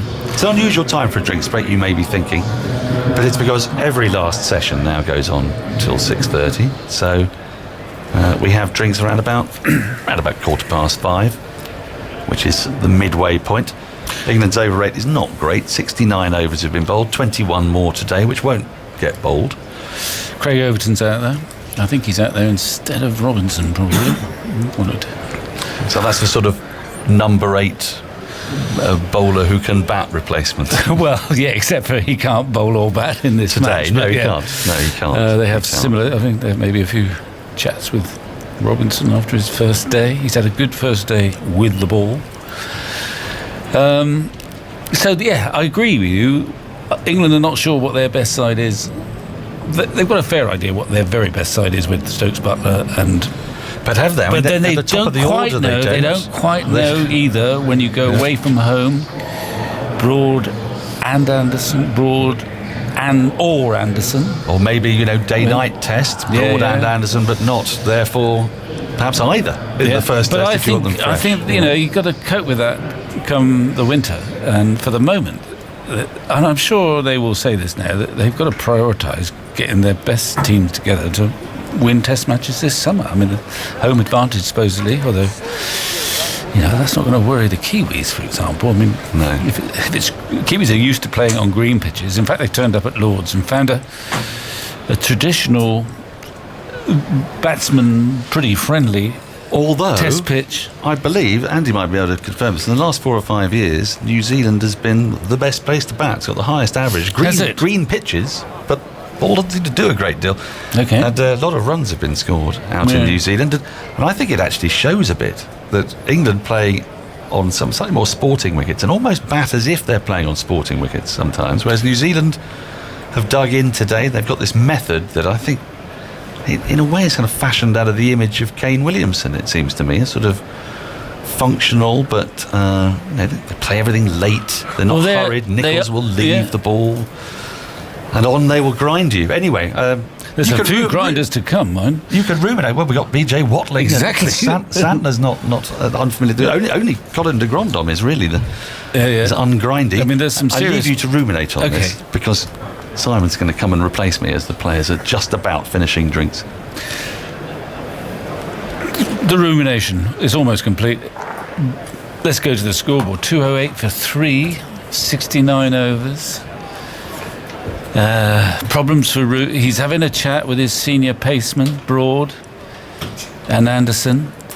After that, he's going to have a bowl. He's gone down to the, if you like, the off-spinner's traditional end in red ball cricket. He's gone down to the pavilion end to bowl against these left-handers, and maybe he'll get the ball to just turn a little bit more down this slope. It does make a bit of a difference. It feels like it makes a bit of a difference. He's still got an interesting field, which is a very leg side orientated field, so he's got to bowl straight. He can't give them any width because he's only got 3 men defending on the offside, and the slope runs away in that direction. Anyway, so far it's been New Zealand's day, but there's still time for that to change, I guess. Hour and 10 minutes left. Root bowls. Forward goes Nichols. Plays that back up the onside of the pitch. Root picks up away to his right-hand side. The lights are on, which I don't think when we turned up this morning we expected to see at 5:20. But it has been overcast for a while. And here's Root round the wicket to bowl to Nichols. Nichols leans forward and plays it back down the pitch. Root doesn't pick it up cleanly this time, but there's backup behind him. There's no run. The new ball is 10 overs away. And I imagine, well, it'll be available before the close. Well, it really ought to be, actually, shouldn't it? Yeah. They'll probably take it, but not for many overs, about 4 or 5 overs, I would think.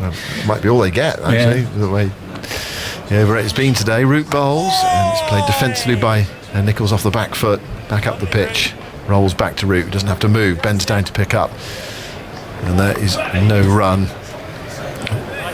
New Zealand have worked hard today, made the most so far of winning the toss. A couple of quick wickets changes the complexion of the day. Root bowls, goes past the outside edge, and Bracey appeals for a stumping, and this is going upstairs, not necessarily because it's out, or the umpire thinks it's out because they want to check it. Bracey seemed quite confident. They did turn that. Yeah, turn to beat the outside edge in the classical fashion. Bracey seems to be shaking his head, saying, I don't think it's out. But you take off the bails, ask the question. Here it is. It's a lovely delivery. It does just turn enough. It just beats the outside edge. We need to have a look at Ultra Edge as well. Oh, we can have a look at Ultra Edge as well. To make sure there's no edge through to the keeper, no feather through. Bracey looked to the square leg umpire rather than the bowler's umpire, so he obviously doesn't think there's an edge. No. But it's definitely an appeal for a stumping, isn't it? Unless there is something there. Let's have a look. No, it's very close to the outside edge. All the way through to the gloves, please. And I think we're getting confirmation there's no edge. Look at that back foot. It's over the line at the moment. It is at the moment, but now, hang on. We're watching. In it goes into the gloves. Okay, his foot is behind the line, grounded. He's tight it for a second. Grounded. Okay, we can go to the big screen with my decision. Not hanging around, Richard Inglis. You can understand why he appealed. Not definitely. Not out. For a second, or not a second, less than that. For a fraction of a second, as he played the shot, his back foot had drifted just in front of the popping crease, but by the time it gone through to the gloves and the bails removed, he'd put it back. Stretched himself. It's one of those you might get in club cricket sometimes, actually, with the umpire dozing at square leg between overs. Down the pitch goes Nichols, plays that off the pad into the offside, and Root comes across to pick up, and confident appeal. You think, a second, I think that foot was out for a bit, and then you think, up goes the finger. Sounds like you've suffered, and that was a left-hander facing an off-spinner somewhere. Nichols on 28. Here goes Root into bowl to him, and nudged away backward a square for a single. What we should note there, though, Victor, is that ball turned. Yeah, the first one. The slope I keep hearing the slope doesn't make much difference, but it's sort of in your head it makes some difference, and that did turn, beat the outside edge in the classical fashion. And Bracey got quite excited for a while. He took it neatly. He couldn't have got it any quicker to the bails. It's a neat piece of work. Yeah. But not out. So 209 for 3. Conway 117. Nichols is on 29. And what have we got? An hour and 5 minutes left. There are still 20 overs to be bowled. No, they won't do that. No. And they will struggle with this sort of attack to keep up with the required rate. Big day for you tomorrow, Victor. Oh yes, indeed. It's like London buses, isn't it? You wait years for one book and then the second one is coming out. Yeah, it's published tomorrow. I may have to mention it tomorrow. Yes, another book. Well, got a bit of time on my hands now. There's Anderson bowling round the wicket to Nicholls. And straight outside the off stump. And Nicholls allows it to go through to James Bracey. 209 for 3. How long did it take you to write it? About a week? I'm not. I refuse to become the Ernie Wise of cricket literature. No, I poured night and day for months. As you say, you had plenty of time on your hands. Well, you couldn't go to the golf course. Well, not in lockdown. 3 lockdowns. Yeah. It's a product of 3 lockdowns. Anderson bowls. Forward goes Nicholls. Thick inside edge. Backward a square down the slope towards the tavern stand for a single. Swept up by Pope there in the deep. 210 for 3. Nicholls is on 30. And it's Conway who's dominated the day. 117 not out on his debut. He could have been out first ball of the day. That horrible nervous shot he played, a sort of curtain rail stroke, the ball beating the inside edge as he played right across it. But since then, he was struck on the shoulder twice by Wood, but generally speaking, he's been in control out there. Anderson into bowl to him. Oh, he lets that one go. That was close to off stump. He might have left that on length as much as line. And it's through to the keeper. He's from Johannesburg, didn't he? He played for Gauteng, so presumably he played at the Wanderers quite a bit. This time. And used to a bit of bounce. And a bit of seam movement sometimes too. Yeah. It's a good pitch at the Wanderers, isn't it? Yeah. Zips through. Very interesting cricket played there often. You get full value. This one has not got as much pace or bounce in it, nowhere near. Anderson past the umpire, up to the stumps now and bowls, and that was another tight leave from Conway. Close from Anderson, but not close enough. Past the off stump and through to James Bracey. Anderson 1 for 45. It is his 16th over of the day. It's interesting, he's come back now with a new ball not very far away, so I don't think it's a reverse swingy type of surface, or certainly not the outfield anyway. So they can't be banking on Anderson bowling with too many overs with a new ball. How was he bowled in this spell? He's just starting, I think. Is he? Zoltz is not listening. Here's Anderson bowling. Forward comes Conway into the onside towards straight mid-wicket, and there is no run. He's having a chat with the skipper. He's taking his headphones off.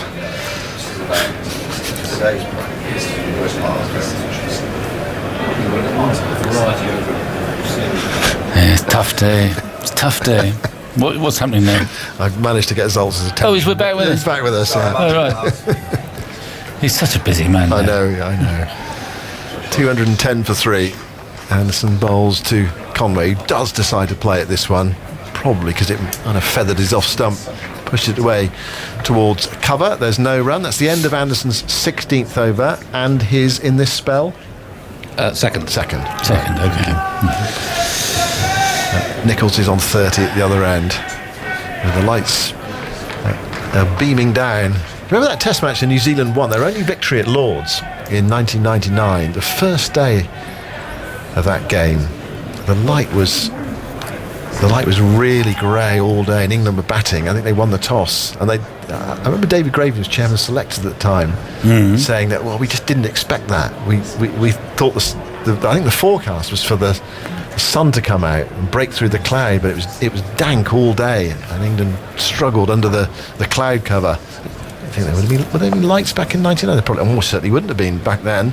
Root bowls turned away by Nicholls towards mid-wicket, and there's no run. Now they certainly wouldn't be able to use them back then. Generally tended to use them for It wasn't a great summer for England in 1999. No, it wasn't. Here's Root bowling, brushed away by Nicholls through backwards square leg for a single. They won the first test, Alex Tudor's test, or his 99 not out. Up at Edgbaston, yeah. They hadn't done frightfully well in the World Cup prior to that. No.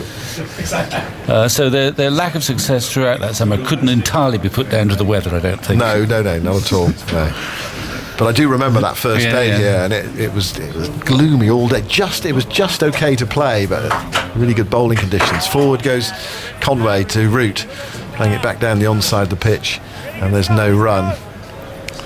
But from the mire, they managed to pull themselves up, didn't they? 99, they were bottom of the heap, worst team in the world after losing at the Oval.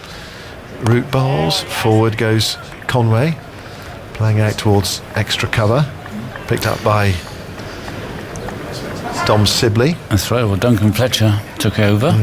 Michael Vaughan, in that following winter, Michael Vaughan made his debut.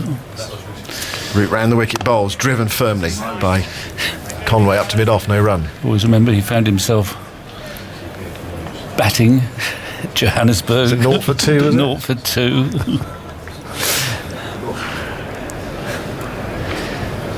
Conway waits. There's a slip in. Root bowls around the wicket to him, and he eases that off the back foot for 4. Through the offside, to the right of cover, as the cover fielder looks at it, down towards the tavern stand. And the old scoreboard under Father Time. There's a really efficient shot, that, from Conway. I mean, I think he's being very ambitious, Root, in that he is not a regular bowler, and he's trying to bowl with the slope running away on the offside with just 3 men there, with the extra man on the leg side. He's trying to bowl very, very straight. That's the 100 partnership, Andy. It is indeed, off right. 34.1 overs. Since tea, 54 of the first 11 overs. And then even with that forward, 16 off the following 9. What a fine partnership. Yeah, and dominated by Conway, obviously. Yeah, 68 of them. Yeah. 68 of the 101. So when Taylor was LBW to Robinson, England were right back in the game at 114 for 3. But these two, shown why there's such strength in New Zealand cricket at the moment. Anderson bowls. Forward goes Nicholls, playing into the onside. And there is no run. And this is for them. It's just a build up for the World Test Championship final. Well, no, I don't know about that, but what you notice about this is a very sort of canny, professional. We've got plenty of time. We'll take our time if necessary, but we'll just get a very big score. The wicket might just get a little bit more helpful. Don't worry about. Don't rush it. Anderson bowls, forward goes Nicholls into the offside, and they pinch a single there, short of Broad. Generally today, when the ball has gone short of Broad or near him, as opposed to straight at him, they run. They just say, right, we'll have a run there. Yeah, well, it doesn't cheer people up, does it, if you're the fielder? They used to do that to Sachin Tendulkar towards the end of his career. They just hit it straight to him and run. And you start to think, well, it might be time to retire. We can't get him out, but we can make him feel like an old man.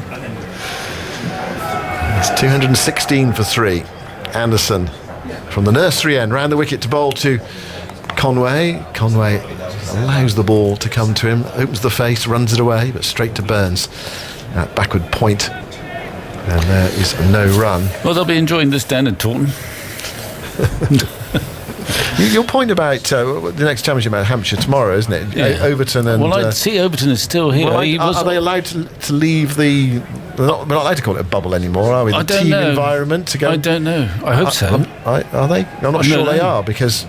They're in the squad for Edgbaston. Yeah. Anderson bowls. Forward goes Conway.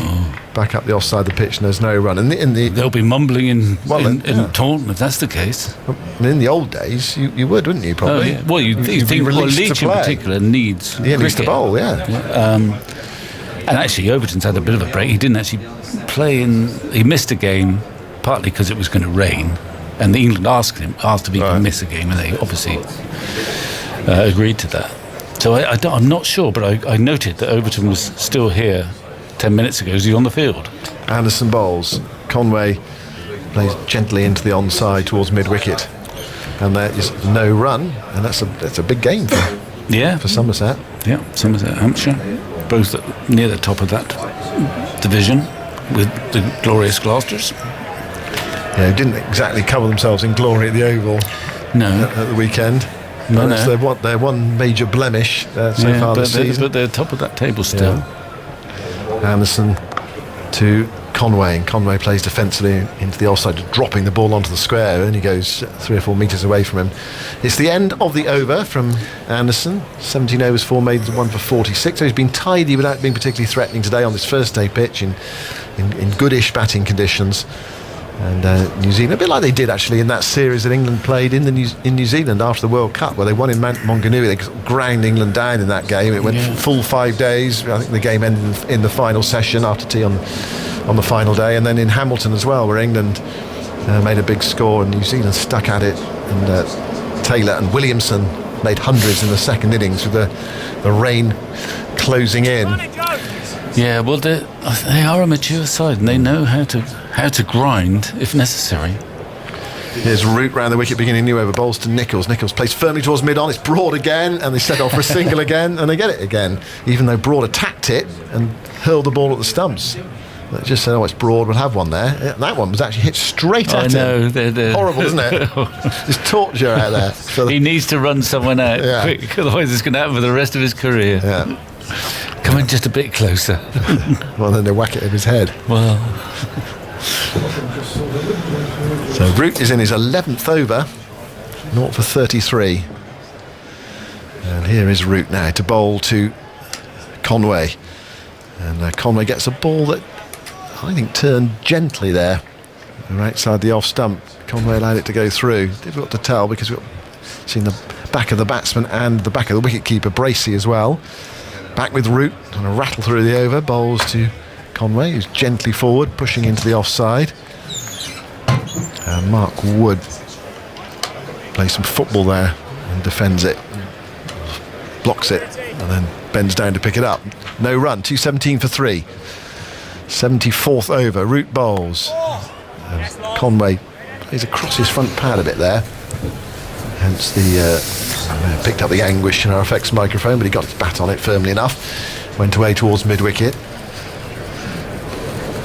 Picked up by Lawrence.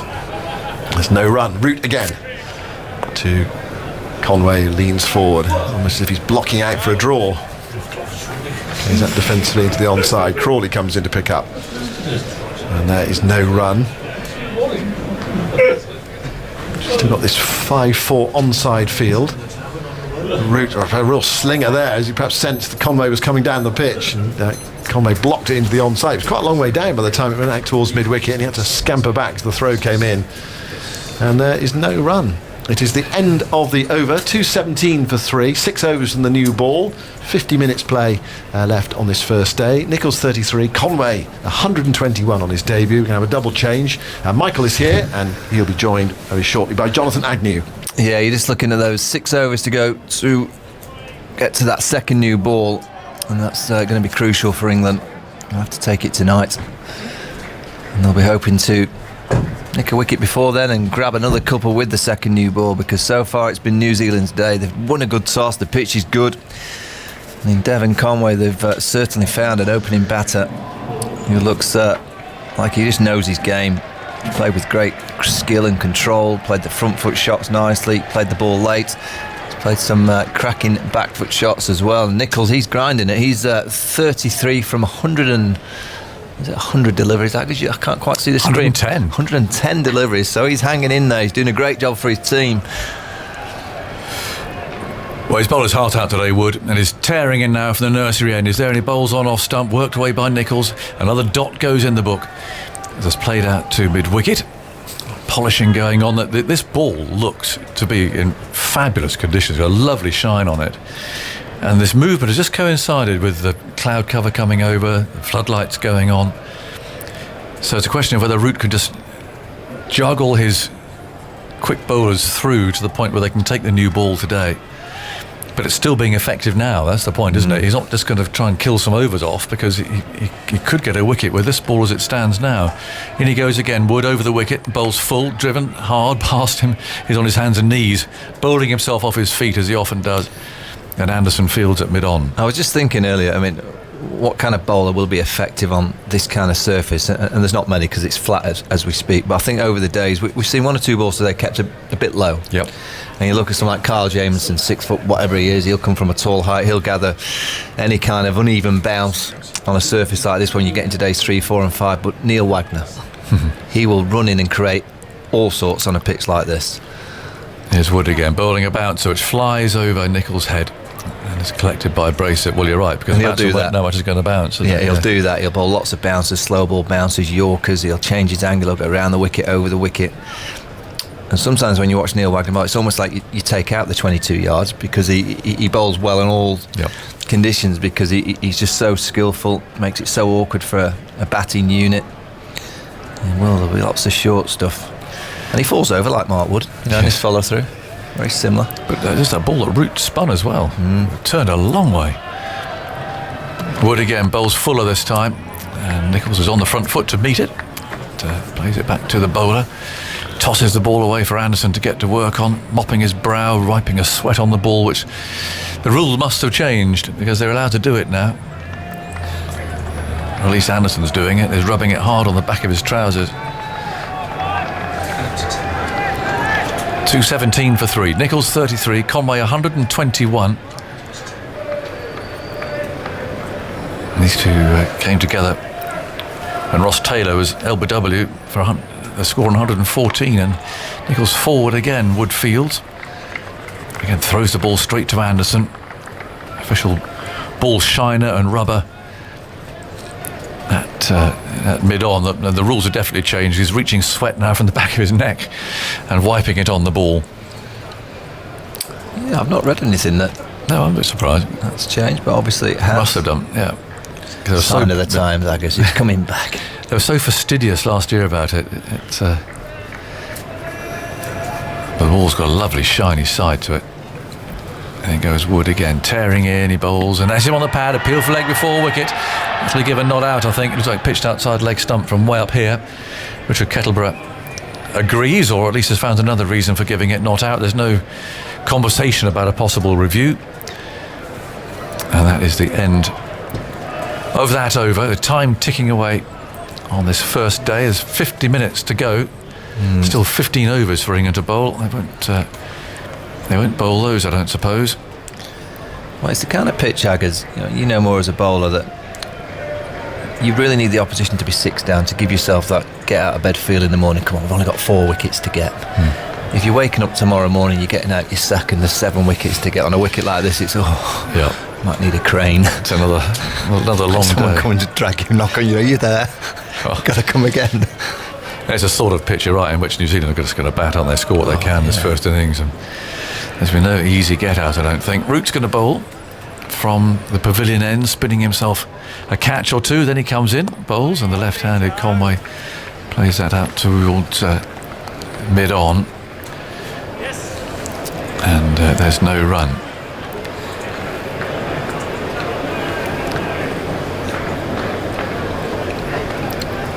Root again. Forward comes Conway, and there's no run. Our attention has been drawn, and maybe yours has too, to a story that's emerged of Ollie Robinson. He's making his debut today and taking a couple of wickets, and has had an enjoyable debut on the field. In comes Root round the wicket, bowls, and that's swept down past Robinson, down here at deep backward square leg for 4. But some historic tweets of a racist nature have appeared, and so we're expecting at least a statement, if not more than that, from Robinson himself and the ECB at some stage after the close of play. Root round the wicket, comes in and bowls, and that's pushed away to point. The timing not good from an ECB perspective, Michael. No, the players lined up this morning. The England players had T-shirts on. The slogan was very clear: cricket is for everyone. And on day one of the campaign, it's an awful look. Root again round the wicket, and that's driven hard at him by Conway. Root fields one-handed low to his right-hand side. The context, I guess. I mean, my issue is he's tweeted it. It was in 2012, 9 years ago. He was 18, but it's out there. Root again, and Conway forward, plays back up the pitch. It's the end of the over. Nicholls 33, Conway 125, 45 minutes to go. One thing I say, Ag, is what I find bizarre about it, and staggering really, that you've got a player that's going to be making his debut for England with the amount of personnel at the ECB and the amount of due diligence you do on a player about who they are and what they are. Surely you go through everything. Surely you check absolutely everything about the personnel. Well, someone's found them, so they can't have been that difficult. No, exactly. But surely when you pick players or you're employing people, you're going into partnership with brand, you check everything. So I find it absolutely staggering that this hasn't been brought up before. 2:21 for 3, and we've got Mark Wood galloping in from the nursery end. He bowls short, flicks way off the hip.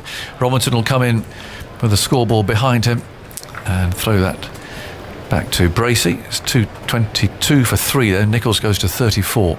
Well, we'll see how that develops after the close of play. Mike Brearley's here, I can see, sitting in the stand. I see that, yeah. I'm trying to work out which box he's in. Looks to me like he might be down in the corner. Down to the left. The new stands are great, aren't they, Agassiz? Yes. New stands just to our right and left. I think our friend Tommy Banks is doing a bit of cooking. I don't think he's there today, but... I think he is, actually. In goes Wood again, bowls, and that's played away out to mid-wicket. And the head no chef. run. Is he the kind of... Or is it the signature chef? Is he kind of always going to be coming down on special? I can't imagine he's going to be there every day. I don't think he's here every day, but certainly around, I think, yes. Very nice. Very upmarket. It looks great. But I was saying, making the point at tea time, this places like this should be for everybody, and there should be much easier access to places like this and to Wimbledon and all these wonderful sporting stadiums. Isn't really a stadium, but you know what I mean. Sporting facilities we have, everyone should have a chance to be able to come. In goes Wood again over the wicket, bowls outside the off stump. That comes cutting back, and Conway shows again very good judgment in allowing that to go through outside the off stump. Broad's loosening up. What's that overcount looking? This is the 77th, so there's 3 to go until the new ball. So I think Root's just about done it. He's juggled around, and he's bowled a few himself. And it means that they should have, well, really quite a meaningful half hour perhaps with the new ball. So Wood spins around. He's got 4 shadows at his feet. A big leap, and he bowls short and pulled away by the left-handed Conway. Finds a fielder on the deep square leg boundaries, probably Pope, where he spends much of his time there. He's revealing his number 80 on his back. One more, 2:23 for 3. A terrific 100 from Conway. Lovely flamingo shot with Street his 100 as well. But, that really was, it's a touch of flamboyance about that. The interesting innings, though, he was becalmed in the afternoon. He scored 28 between lunch and tea. He scored 43 in the morning, and now he's hasn't exactly cut loose, but he's played with that same fluency again that he had this morning. He's found again this evening, and Wood moves in, bowls to him, to Nicholls up on his hip. And Robinson will come in and pick that up in the deep down at long leg. Yeah, I like the way this New Zealand team play Test cricket. You know, they read the situations well. You know, they're a team that they seem to be very smart. You know, and they know that first innings runs are so important. You look at Henry Nicholls; he hasn't found rhythm. He's not been able to time the ball, but he's not looked like he's just going to give it away. He's just saying to himself, "I'll just hang in. You know, let me try and just be there at the close of plays. I'm 49. You know, I'll take that. I've not quite got the rhythm today." But he hasn't given it away. He's just he's grinding it out for his team. Exactly what you have to do in Test cricket. Wood again, bowls very full outside the off stump. Well, that's one of the first loose shots we've seen from Conway. It was wide and full, his eyes lit up, and his cross. He missed out, he knows he did too, because he got an inside edge there to the drive and picked up one down to fine leg. But in his mind, that ball was flashing through the covers for 4. Didn't quite get in the right place. He chased it wide. The front foot was in the right place. That would have been the 3rd drag on of the day. Seems the way to get out on this kind of surface. A bit slower. You know, look at the way that Kane Williamson got out. It's the way he plays. He plays it so late. And every now and again, he does get that ball off the blade. It goes back onto the stumps. Tom Latham, he did Zaka the same. Inside edge onto the stumps. I don't think it'll be the last. I think there'll be a few this week. I think it's that kind of wicket, a bit lower. Yeah, sort of nip around. Yeah, play get done for length, going back off the inside edge onto the stumps. Well, Broad's coming on to bowl 78. and therefore 80 as well. So he'll have 2 overs before the new ball. But as we've mentioned, this old ball is still doing a bit. So it's not as though you're just trying to get through the overs and get that new one in your hand. You've got a chance of getting someone out with the ball as it stands at the moment. Abroad's waiting for it to be delivered to him. It's thrown at him now. He'll go through a few loosening up exercises. And Joe Root runs down to first slip. He's got Dom Sibley at second. And a rather tired looking Mark Wood trudges down to fine leg just to our right here. He has given it absolutely everything today. What are his figures today? And he's clocked up some overs. I mean, relatively, given the pace that he's run in. It's none for 47 from 17 overs with 6 maidens. Yeah. And his first spell was the fastest spell recorded by CricViz in their database, which goes back to about 2006. Fastest spell by an England bowler. Yeah. 225 for 3. Then here comes Broad from the pavilion end and round the wicket. There's a lovely stroke from Conway. He does stand up and drive nicely, doesn't he? No real power in that shot. He only picks up 1 to Anderson's right at mid-off, but that was a shot he played after he was hit by Mark Wood. Yeah, he's the kind of player that you watch.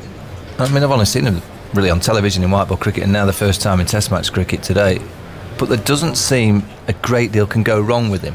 Looks very simple, very still. There's not a huge bat lift. His hands stay close to the body. There's not that much foot movement. It's very simple when he goes forward, when he goes back. It just looks like he's got a very simple game, which will stand him, in the test of time very nicely indeed. Broad bowls, and Nicholls now turns that away rather across his pad, and Broad's raised his arms there optimistically. He's looking towards the umpire for some reason. It came off the middle of the bat, Stuart. But he was saying something there to the umpire. Something like, if he had missed it, would he be an LBW or something like that? But it was clipped quite nicely off the middle of the bat. It's after his first wicket. He is. He's searching a bit. 226 for 3. What I liked about Conway, to say that boundary that he hit after he was struck by Wood, when he was hit, it was the last ball of the over. It's a horrible blow, and it would have hurt. But he had all that next over to think about it, and how he's going to play. What did he do wrong? What's going to happen next? What's he going to bowl at me next ball? And he was just in the most perfect position for that pitched up ball that boom, he had a lovely straight driver for. In goes Broad, bowls, and that's played by Nicholls firmly past his right hand.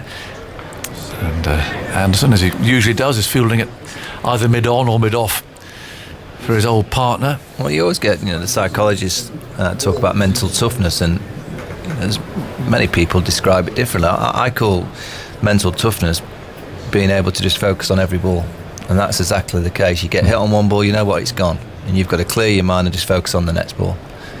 And the next ball is all that matters. Yeah. That's mental toughness, not letting the ball before, or the balls that come in are going to affect your mindset. Broad, long strides, bowls outside the off stump, keeps rather low. Nicholls allows that to go through. And the best players can do that, and they're just very good at clearing out the bad stuff or the good stuff even, and just go, right, this is another ball. Just face this one ball, and then you take your guard and you do it again. Before you know it, you've faced 100 balls, 200 balls, and you're getting big scores. That's speak to Alistair Cook about it. He just routine, goes through the same process every single delivery.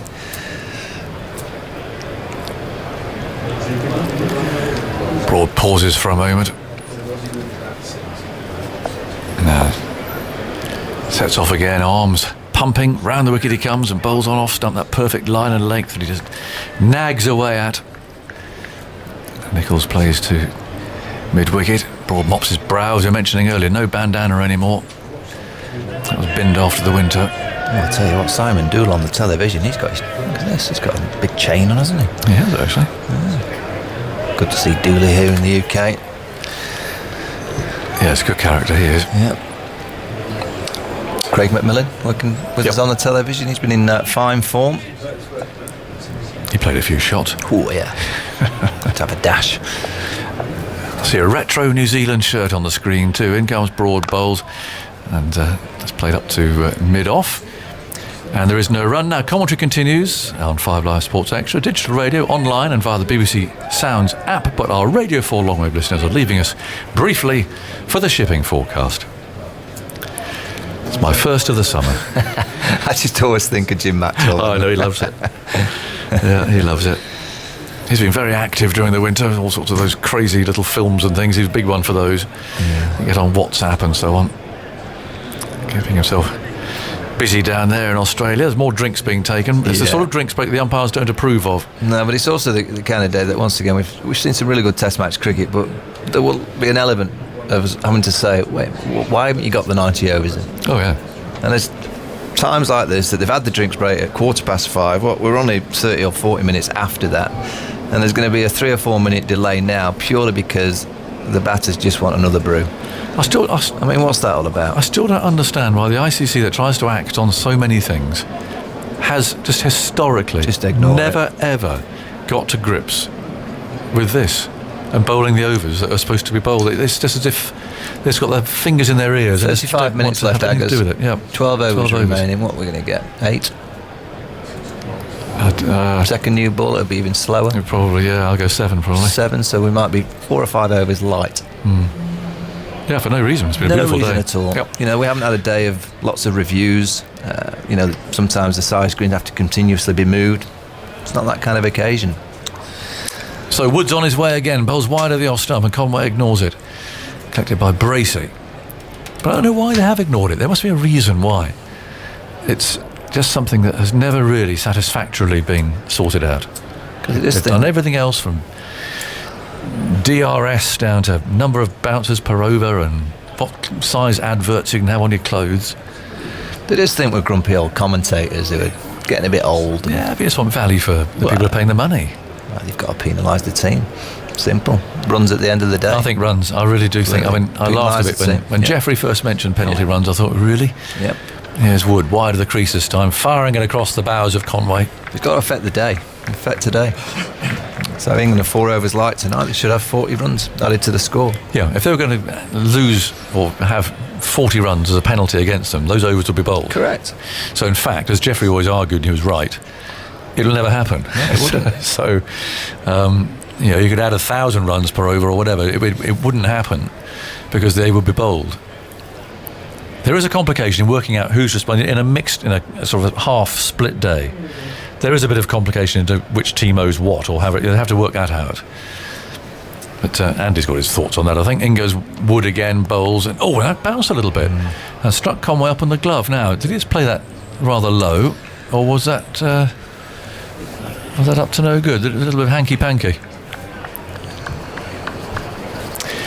Thank you very much indeed to our shipping forecaster, handing back. Never been referred to as Aggers on the shipping forecast before. That's very kind of you. It's been that sort of day. Yeah. That sort of... It's a bit of bounce. Yeah. A bit of bounce in that last delivery. It wasn't a delivery I think Devon Conway played with perfect hand position. Thought it was a bit low, but it did bounce a little bit more.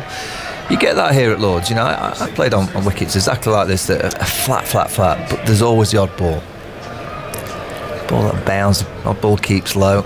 Wood again, springing in, bowls full. Oh, that lovely straight drive again, but it bounces away from Broad. There'll be a run.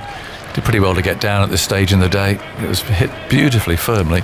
Andy, do you have in terms of when you could do it by the hour. If you have a clock that stops when there's a review or an injury, then in an hour's play you've got to bowl 15 overs, and then so the penalty runs are each hour. Every hour you I see. Yeah. Well, maybe not 50, maybe 14, but...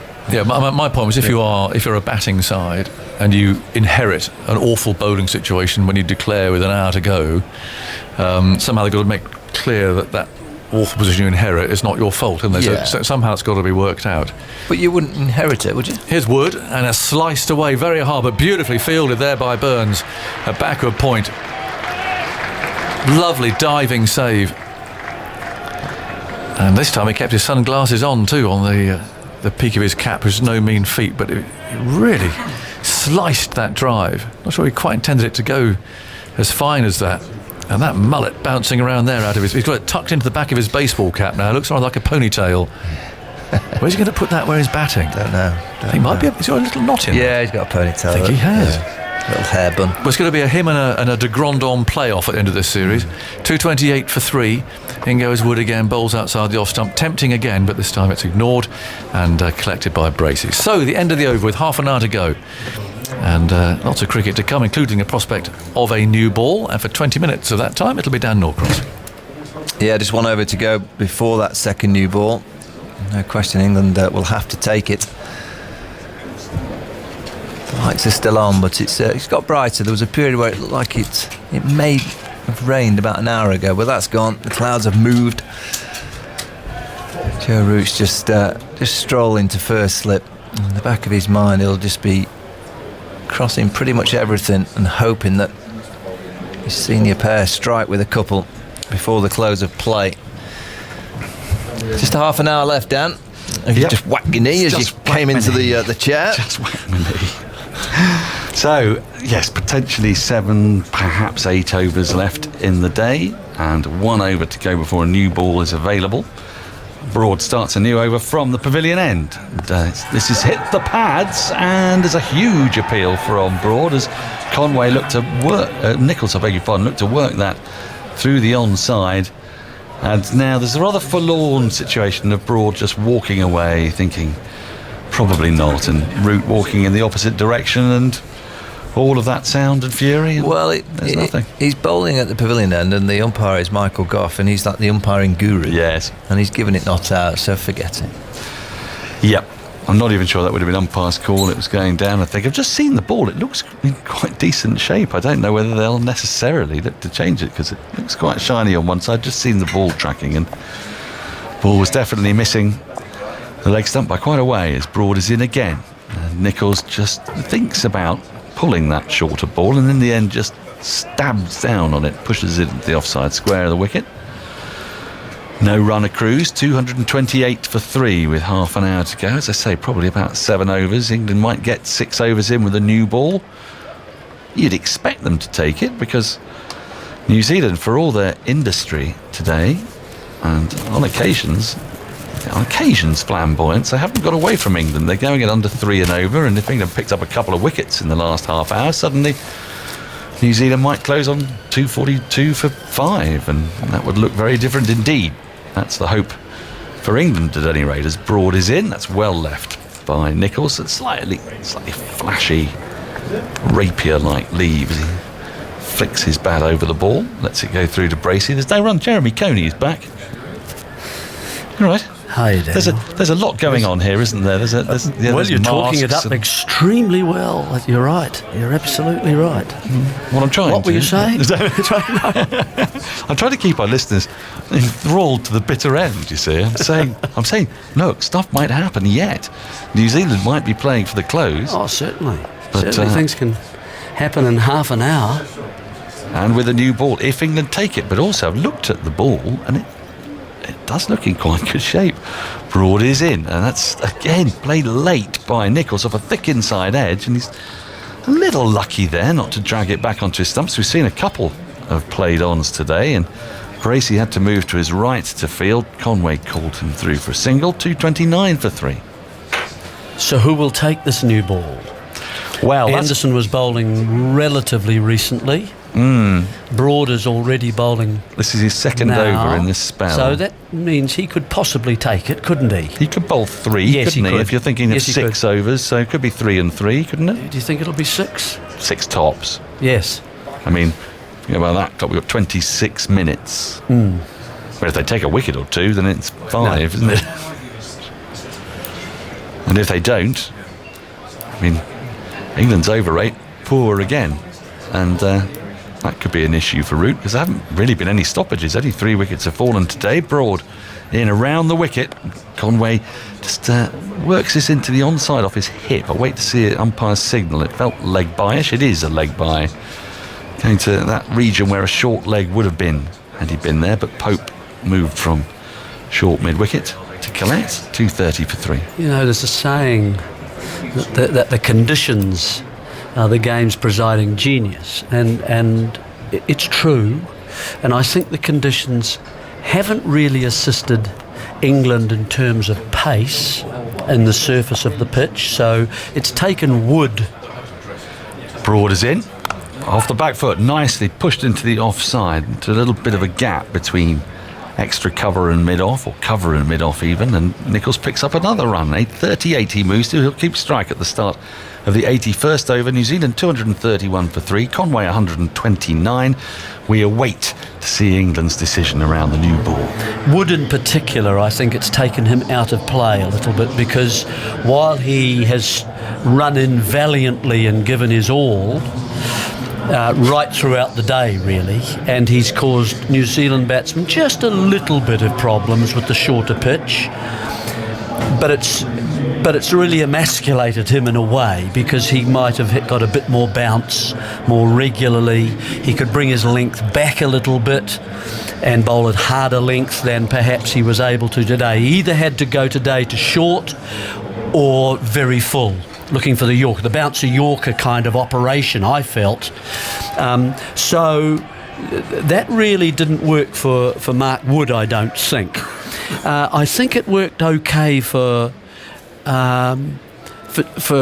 Anderson. Really doesn't worry about that too much. He takes the pitch out of play by using movement prior to the ball pitching.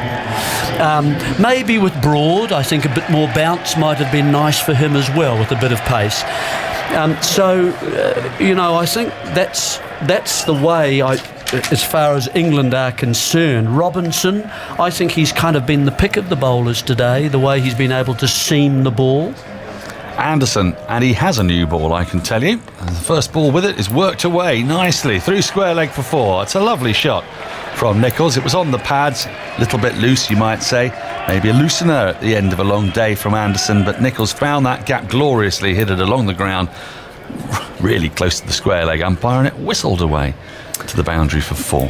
Yeah, just an outswinger, really, just going down the slope from Anderson, and just short enough that Nicholls could get back and just assist it on its way through square.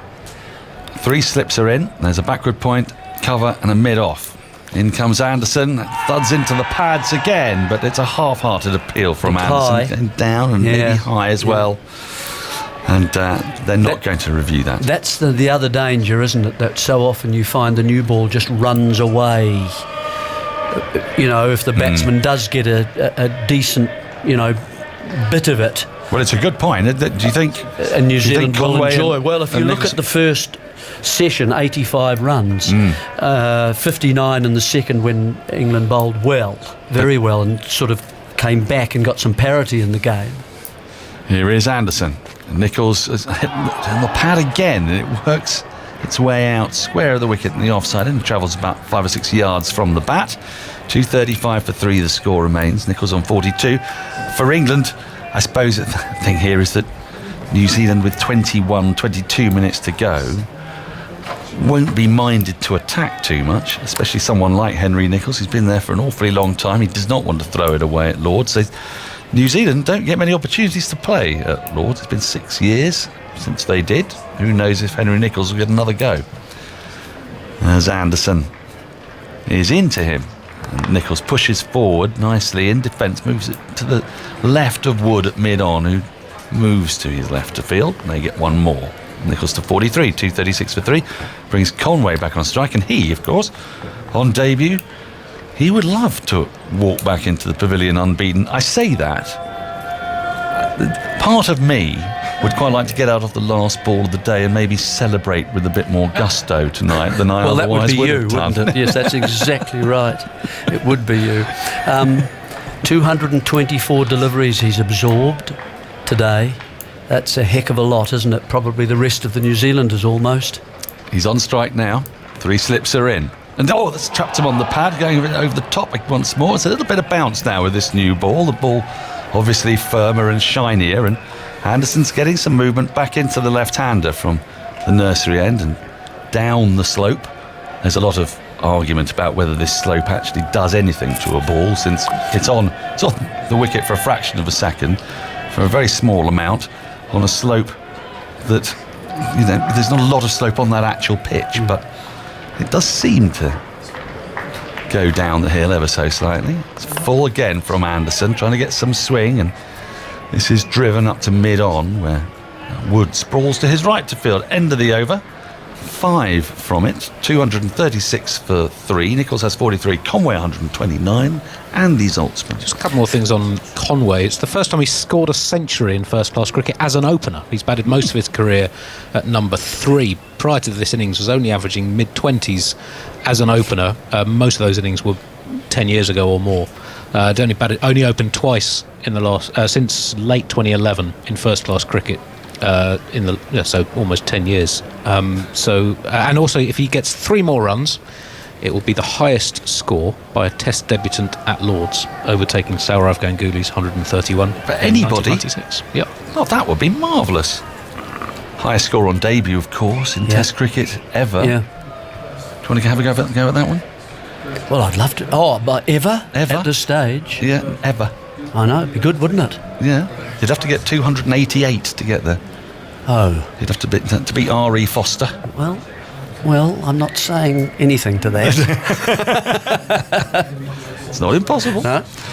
Broad will take the new ball from the pavilion end. Cut away nicely by Nicholls. He didn't really time it. You could probably hear from the stump mic there, but he'll get a couple of runs as it's chased down and ultimately thrown in by Ollie Pope. Bit of relay fielding between the two Surrey men, Rory Burns and Ollie Pope out there. The square cover boundary as it was going down the hill, so you can tell he didn't quite time it, because even with the assistance of the slope, he just picked up a couple, but score advances to 238 for 3. Just to finish the thought too, I mentioned how the conditions have affected England. I think they've kind of affected the batsmen as well a bit. It hasn't been easy to score runs. Here comes Broad, he's round the wicket, and that's defended at the onside, but it's found a little gap there as Nicholls, and he'll pick up a single, as it was just between mid-wicket and mid-on, just purposefully knocked it and ran. Good positive cricket from the New Zealanders here. It's an important skill, Daniel, isn't it?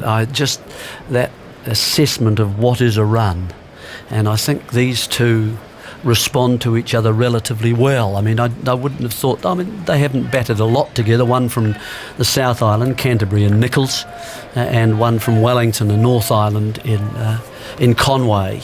But they seem to be aware, don't they, of where runs are together, and respond to each other quite well. Broad is in to Conway. Conway lets this go by. Through the keeper, there's no run. But I think even for someone like Conway, I mean, if you've been in as long as he has for over 220 deliveries that he's faced, he's still having to work very hard to get runs, isn't he? I mean, and you'd just think you'd have got your chance and got your timing on the wicket, but I think the ball's just nipping just a wee bit. I thought it suited Robinson's pace particularly. I thought, as I said, I think he's been the pick of the bowlers today, not because he's got 2 wickets, just because he's hit the seam and it's done a little bit more for him. Broad hurtles in. Conway goes after this. It was short, it was wide, he's missed it. There's momentarily hope amongst the slips and keeper Bracey, but in the end, no dice. It was a rare loose shot. I don't know whether that betrays a little bit of nerves or whether it's a little bit of overconfidence or a little bit of uncertainty. He's just going for it. He's just reacting to the ball. He thinks he can actually hit that up and over. That's what it is. It's more of a one-day shot, I think, than it is a... See the last, the on the toes and lifting the ball up and over. It could have gone anywhere between 4th slip through right over to sort of backward point in the air deliberately. Missed it. How will he react after that as Broad is in to him? 3 slips are in. He leaves this wide ball alone. Broad tried to tempt him. Saw him have a go at the previous ball. He wasn't going to go after that. Both sides are being a bit positive here. You might say England saying to themselves, we're going to try and pick up a couple of wickets with the new 3 ball. slips. Exactly. And New Zealand at the same time. Henry Nicholls there with the push and run earlier in this over, saying, well, we're both in. I mean, it's the best time to face a new ball when you're both in. Yes, much easier to score them now rather than restarting in the morning. Yes, that's surely the way to think Nicholls about it. nearly 50. Conway on strike. Last ball of Broad's over. And it's just defended very economically by Conway into the offside. Pope picks up at short extra cover. End of the over, 239 for 3. We've got another quarter of an hour to go today. That ought to be 4 overs, you would think. The light's going to hold. It's fine now. The lights are on, but they're not necessary. The clouds have dissipated from the slightly brooding gloom that they were exuding earlier today. It started to feel a bit more like a bowling day, but unfortunately the ball was about 67 overs old when it felt like a bowling day, and Root was bowling at one end. Yeah, that was the little period, wasn't it, where New Zealand just got away from England, I think, in the day after England had really started well after lunch, got through the New Zealand captain and Taylor, and from that point on, New Zealand just managed to see their way through that second session.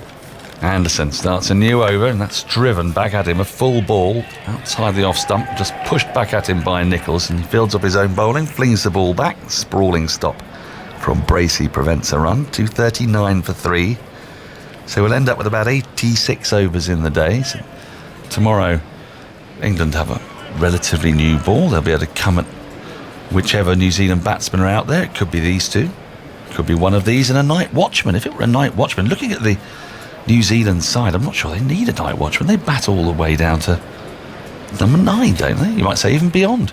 Driven at and missed by Nicholls on this occasion. That was a nice delivery from Anderson. Well in the bowled, channel. Anderson. Yeah. Went past his outside edge. Nicholls has been there for 137 balls, just got caught slightly stuck. It actually jagged seemed, away. didn't it? Yeah. It seemed away. Nicholls was looking for the length. He thought it was just a nice length to have a crack at, but the foot was never quite sort of past middle and leg. He's barely done that all day. No. He's left really, really well. Anderson, he's got 3 slips in, comes into Nicholls, and Nicholls is beaten again on the outside edge. Another ball that jagged, I think, off the seam. Nicholls played this one a lot less flamboyantly, played a defensive shot at it, but it's just evaded his outside edge. I'll have a look again. Maybe I'm doing him a disservice. Maybe pulled his bat inside the line. He just held the line, really, didn't he? Nice bounce, you see where Bracey took that up shoulder high. I wonder if a false slip is required, or a gully maybe with the beaten in the last 2. Anderson in. That's full and straighter this time, and so Nicholls is able to defend into the offside. Pigeons have gathered at cover point. There's a smaller flock of pigeons at Lords than you get at the It looks Oval. as if it's on one of the county pitches, doesn't it, towards the edge of the square where they've tried to repair some of the footmarks with feasting on Tim the seed, Murtaugh's on the seed. Yes, as seed, they've exactly. reseeded where the footmarks are. Yeah, that's a good bucolic spot by you. That. Bucolic. Okay, Yeah. It is rural and very yes. Anderson in. There's full and driven back at him. There's no, because you're a dab hand on the farm, aren't you? On the farm, yeah. Well, all New Zealanders like to get out. All. Well, no, Must be not the occasional all. We have urban New our Zealander. urban millennials as well. Yeah. I'm not sure they go Mercy. to the 100, but never mind. Yeah. Time will tell. You never know. It's very good of you to instantly think about the food. I suppose that's what pigeons are about mostly, isn't it? Anderson in, and that's through to the keeper, left alone by Nicholls. He's left alone really well today. There was that one little shot in this over, and then there was a little shot in the last over. I've got to get out of the way because Simon Mann's going to come in. Thoughts on the day so far? Well, Jeremy Coney, and then it will be Simon Mann. Well, it's been. It's been a very interesting first day's play. Not that we've completed it yet, but the first session, I think, pretty much emphatically to New Zealand, even though they were batting in, decent conditions, good light conditions, and the surface, which was a beige colour. And once they saw the new ball off, were able to score relatively quickly, 85 runs in that first session, just a loss of 1 wicket. Then the second session, very much England's. Here's Broad into bowl to Conway on 129. He leans forward, plays that towards cover, and there is no run. We're all getting excited about whether he can go past Sourav Ganguly. You're getting excited about that? I think it's okay. It's a notable achievement, isn't it? Okay. Oh, no. Yep. I know everything's a record these days, as we established earlier. We know that, and we do like a record. But it's a nice achievement. It would be a nice achievement, wouldn't it? Highest score on debut at Lords. And we were here to witness it. Yeah, I saw Sourav Ganguly's 131 as well. Did you? Yeah, 25 years ago. Well, how would you rate them, the 2 innings? Here's Broad, bowling to Conway, and Conway takes one hand off the bat there, jams down on it, plays into the onside towards mid-wicket. and there's no run. What was their situation and context of his 100? Yeah, well, he obviously came in the middle order. The first innings of day one? I think it was on the Saturday he scored them. Yeah. I think England were doing quite well, and then he fought back. I think Dravid got runs as well. Andy might better dig that game out. I think Rahul Dravid was not far away from getting 100 as well in that Test match. It's 239 for 3, but I mean, he played magnificently. He was a young lad coming out. Shot maker, wasn't he? Yeah, but here's Broad bowling to Conway, and Conway drives a full ball, digging it out really up towards mid-off. Who did England have that day? Were Broad and Anderson? Yeah, they were playing. Yeah, Anderson was playing 25 years ago. Of course he was. Yeah, yes, he's been that's right. playing for about 50 years. He has 160 odd Test matches. 1996. Who was bowling? I mean, it could have been anyone in the 90s. I mean, chopping and changing. Who was bowling? That's true. Was Gus playing? No. Chris Lewis playing. Chris Lewis was playing. I got a nod there. Yeah, that was good. I'm now retreating. You can say the next one. It's not easy to think and talk at the same time. Here's Broad bowling. Played away by Conway out towards deep mid-wicket. Scatters the pigeons. It's going out towards the Warner stand. He's run through for 2. He's coming back for 3. And there it is. 100 on debut, but now the highest score by a debutant at Lord's. You won't realise it out there, but that is some achievement as well. All the cricket that's been played on this ground over the years, he's come out on debut and made the highest score. Well, I mean, it's where he looks, one of the places he looks comfortable is that very full length, and he just drops the bat on it. This one's gone through sort of a wide mid-on area, but he's done exactly the same if it's outside his off stump as well. 242 for 3. Nicholls on strike. Broad bowls to him outside the off stump. Nicholls lets it go through. It's taken by Bracey. Right. Who else is in that team? That's what we want to know. That's Chris Lewis. I'll just get that. He's the 219th player, Conway, to make a Test debut at Lord's, and now the highest score. Ganguly 131, Matt Pryor 126, not out for England. Strauss 112, Graham of Australia in 1893 107, and John Hampshire 1969 for England against West Indies 107. That game back in 96 when Ganguly made his 131. Here's Broad from the pavilion end, round the wicket, bowls to Nicholls. Nicholls plays defensively, angling the ball away towards cover, and there is no run. It's the end of the over. 242 for 3. We've probably got 7 or 8 minutes to play left. Time for at least 2 more overs. Another game in which England didn't pick a frontline spinner. England scored 344. India replied with 429. Ganguly 131. Dravid batting at 7, a handy number 7, scored 95. On debut, England's bowling attack, Chris Lewis and Dominic Cork took the new ball, supported by Alan Mullally and Peter Martin, with a few overs from Ronnie Irani and Graham Hick. So they had a 5-man pace attack then. Yeah. And so India were in trouble, weren't they, at one stage? What number did Ganguly come in at? He was 3. Came in at 25 for 1. Dravid came in at 202 for 5. India made 429 and the game was drawn. Jack Russell scored a first innings 100 for England. It was Dickie Bird's final test as an umpire. I think he gave Mike Atherton out in the first over as well, LBW. Something I remember from that game. Is that right? LBW bowls Srinath. Yeah. 5th ball. First over of the match. I mean, Dickie came on, he was in tears. The handkerchief was out. Oh no, you didn't see it. Everyone stood up and applauded. No, he was absolutely plumb. He was one of those you probably didn't want to give him out because Dickie was a big not-outer, but it was absolutely plumb, and he had to send others on his way in the first over. 242 for 3. Conway on 132. Anderson goes in to bowl to him, and forward goes Conway. Plays it to extra cover, and there's no run, so 7 or 8 minutes to go. He's still looking to see it through to the close, and a very solid day for New Zealand. Is piecing it together, piecing the Test match together. It's not been spectacular today. It's been hard work. Oh, it's old-fashioned day, isn't it? Really, 240. But it's the sort of day on which Test match victories are built. Here's Anderson in the sunshine now. The sun's back with us. It's been away for a long time. Anderson bowls, and Conway runs it down towards backward point, where it's picked up by Rory Burns, and there's no run. Quickly, a Cricinfo tweet marking Conway beating Ganguly's debut record at Lord's. They share a birthday, apparently, the 8th of July, so maybe that'd be something for selectors to take into account with their picking teams for Lord's. And parents too. Yes. So same birthday. Well, life sometimes throws up those bizarre coincidences.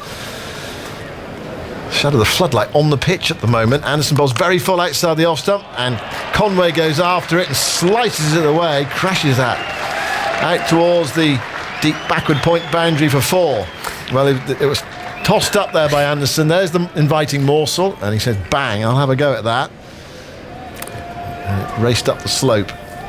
That's been the length of the delivery that New Zealand has really cashed in on today. I think those extra, just that extra maybe 2 to 3 feet fuller, closer to the batsman, they've been able to lean into it, especially the new ball, which comes to you as well nicely, and they've really enjoyed that. And anything pulled back a couple of feet, it's been difficult to actually drive those balls and stand up a little bit and punch it. That's just hasn't been possible.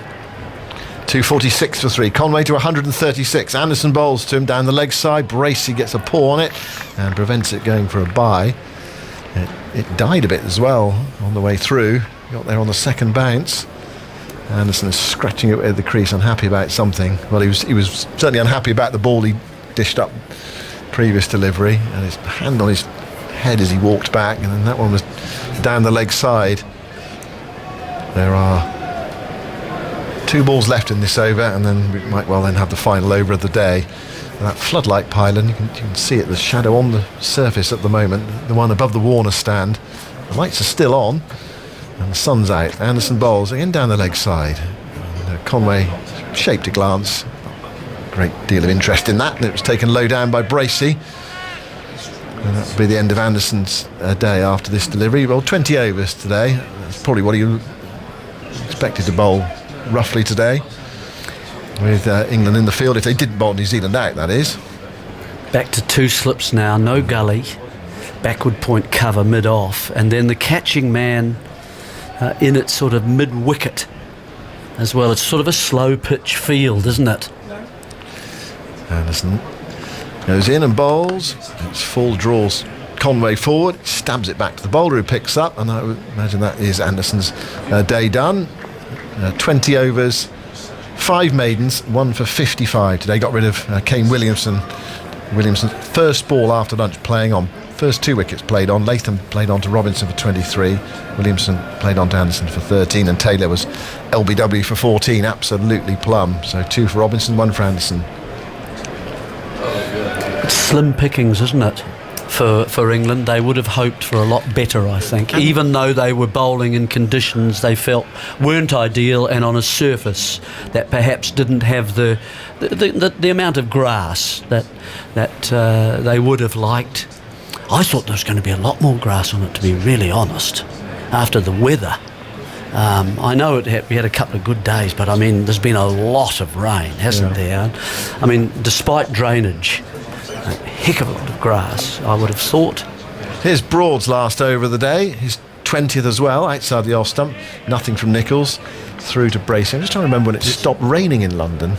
It was, like everywhere, it was a horrendous May, cold and wet. The weekend it picked up, so we've had some, 4 or 5 good solid days of that's changed. Dryness. That's and changed the nature of this, surely. That's why I thought England they wouldn't play a spinner, when they picked the squad about 10 days ago, whatever it was. But then as we got close to the game, I thought I have to play a spinner today, and we did see Root turn one, sharply as well. But that was the only one he has spun today significantly. Anyway, we'll see how this pitch plays out.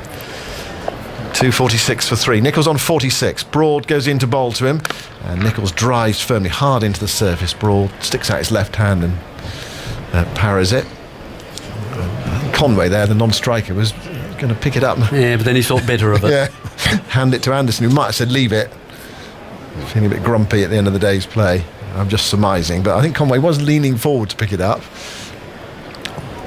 Or perhaps he thought as well, with the COVID restrictions, you're not going to handle the ball as well. I don't know.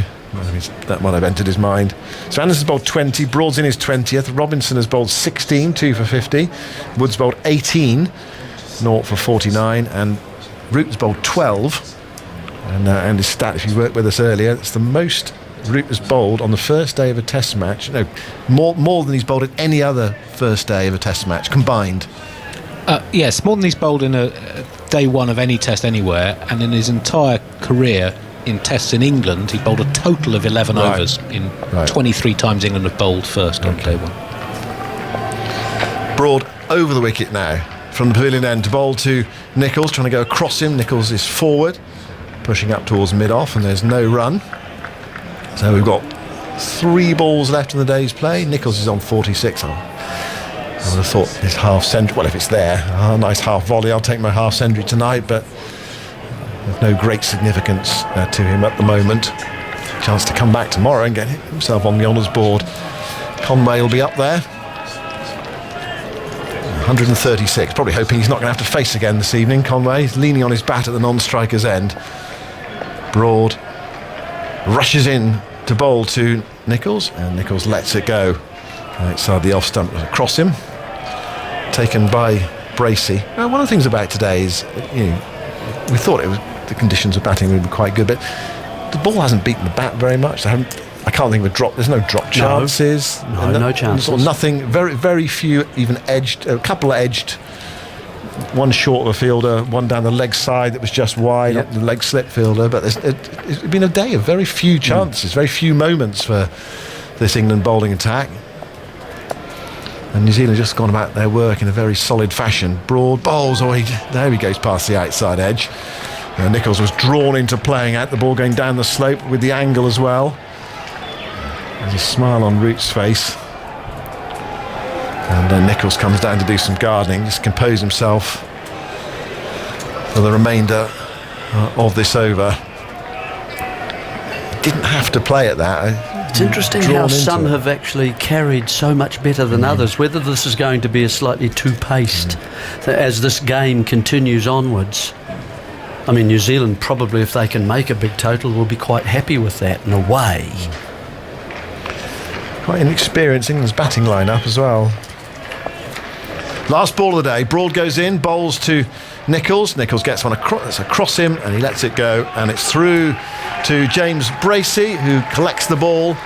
Last ball of his first day in Test cricket, but the day has belonged to another man making his debut today, another left-handed top-order player, and that's Devon Conway, who gets a pat from Nicholls, and he walks back to that pavilion, still unbeaten, 136 not out, 100 on debut at Lords, the highest score by a debutant at Lords, and a hugely satisfying day. Surely far and away the best day of his cricketing career, who knows, possibly even the best day of his life. Fantastic achievement from Devon Conway, making his debut at the age of 29, South African born, going to New Zealand a couple of years back, qualifying, scoring loads of runs for Wellington, forcing his way in a way a ruthless selection.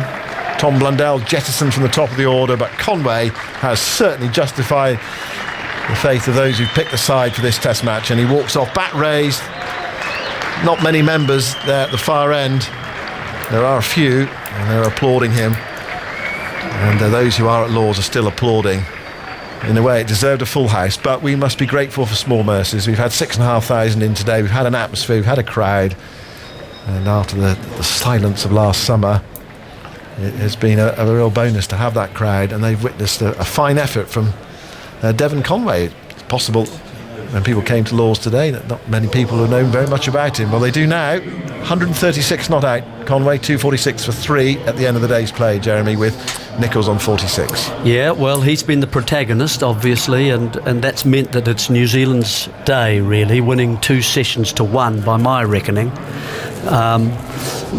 Because they've only lost 3 wickets, obviously, they're coming back with an opportunity once, if they can get through the new ball tomorrow morning, and without the loss of too many wickets, then perhaps the opportunity to build what will be a big total, and then be able to think about how can we get England out and keep them under pressure for a long period of time. Obviously, Conway is worthy of just a few sort of sentences, I think. I mean, he took him 15 minutes, was it, about, before he faced his first ball. so he had to wait for some time. It's been having a chat to you. You used the word controlled, and I think it's right. That's the really. It's not as if he dominated throughout the day very much. He waited. He had to wait and then pounce on balls. I think mainly with the full length. I do remember drives. But I don't remember any cuts whatsoever, and he's usually quite strong there. A couple of pull shots, but mainly pushes and singles and twos, not a surface that was easy to score on and to be dominant in. 85 in the first session. How many in the last session did we get in that third session? It went from what? It was a 144 to 246, so 102 runs in the last session. So just a little bit faster there. So that all the hard work they did in the first two sessions counted a little bit in the third. Nichols, good support from him. Good running between the wickets between the two of them. So New Zealand, of the two sides, will feel more comfortable at this stage. Because they haven't scored a lot of runs, I think that England will feel they still have a chance in the next, tomorrow morning, to pull back some territory that they've lost. So New Zealand slightly ahead because of that, but still England, if they can pick up 2 or 3 wickets in the morning, it's game open again. Yeah.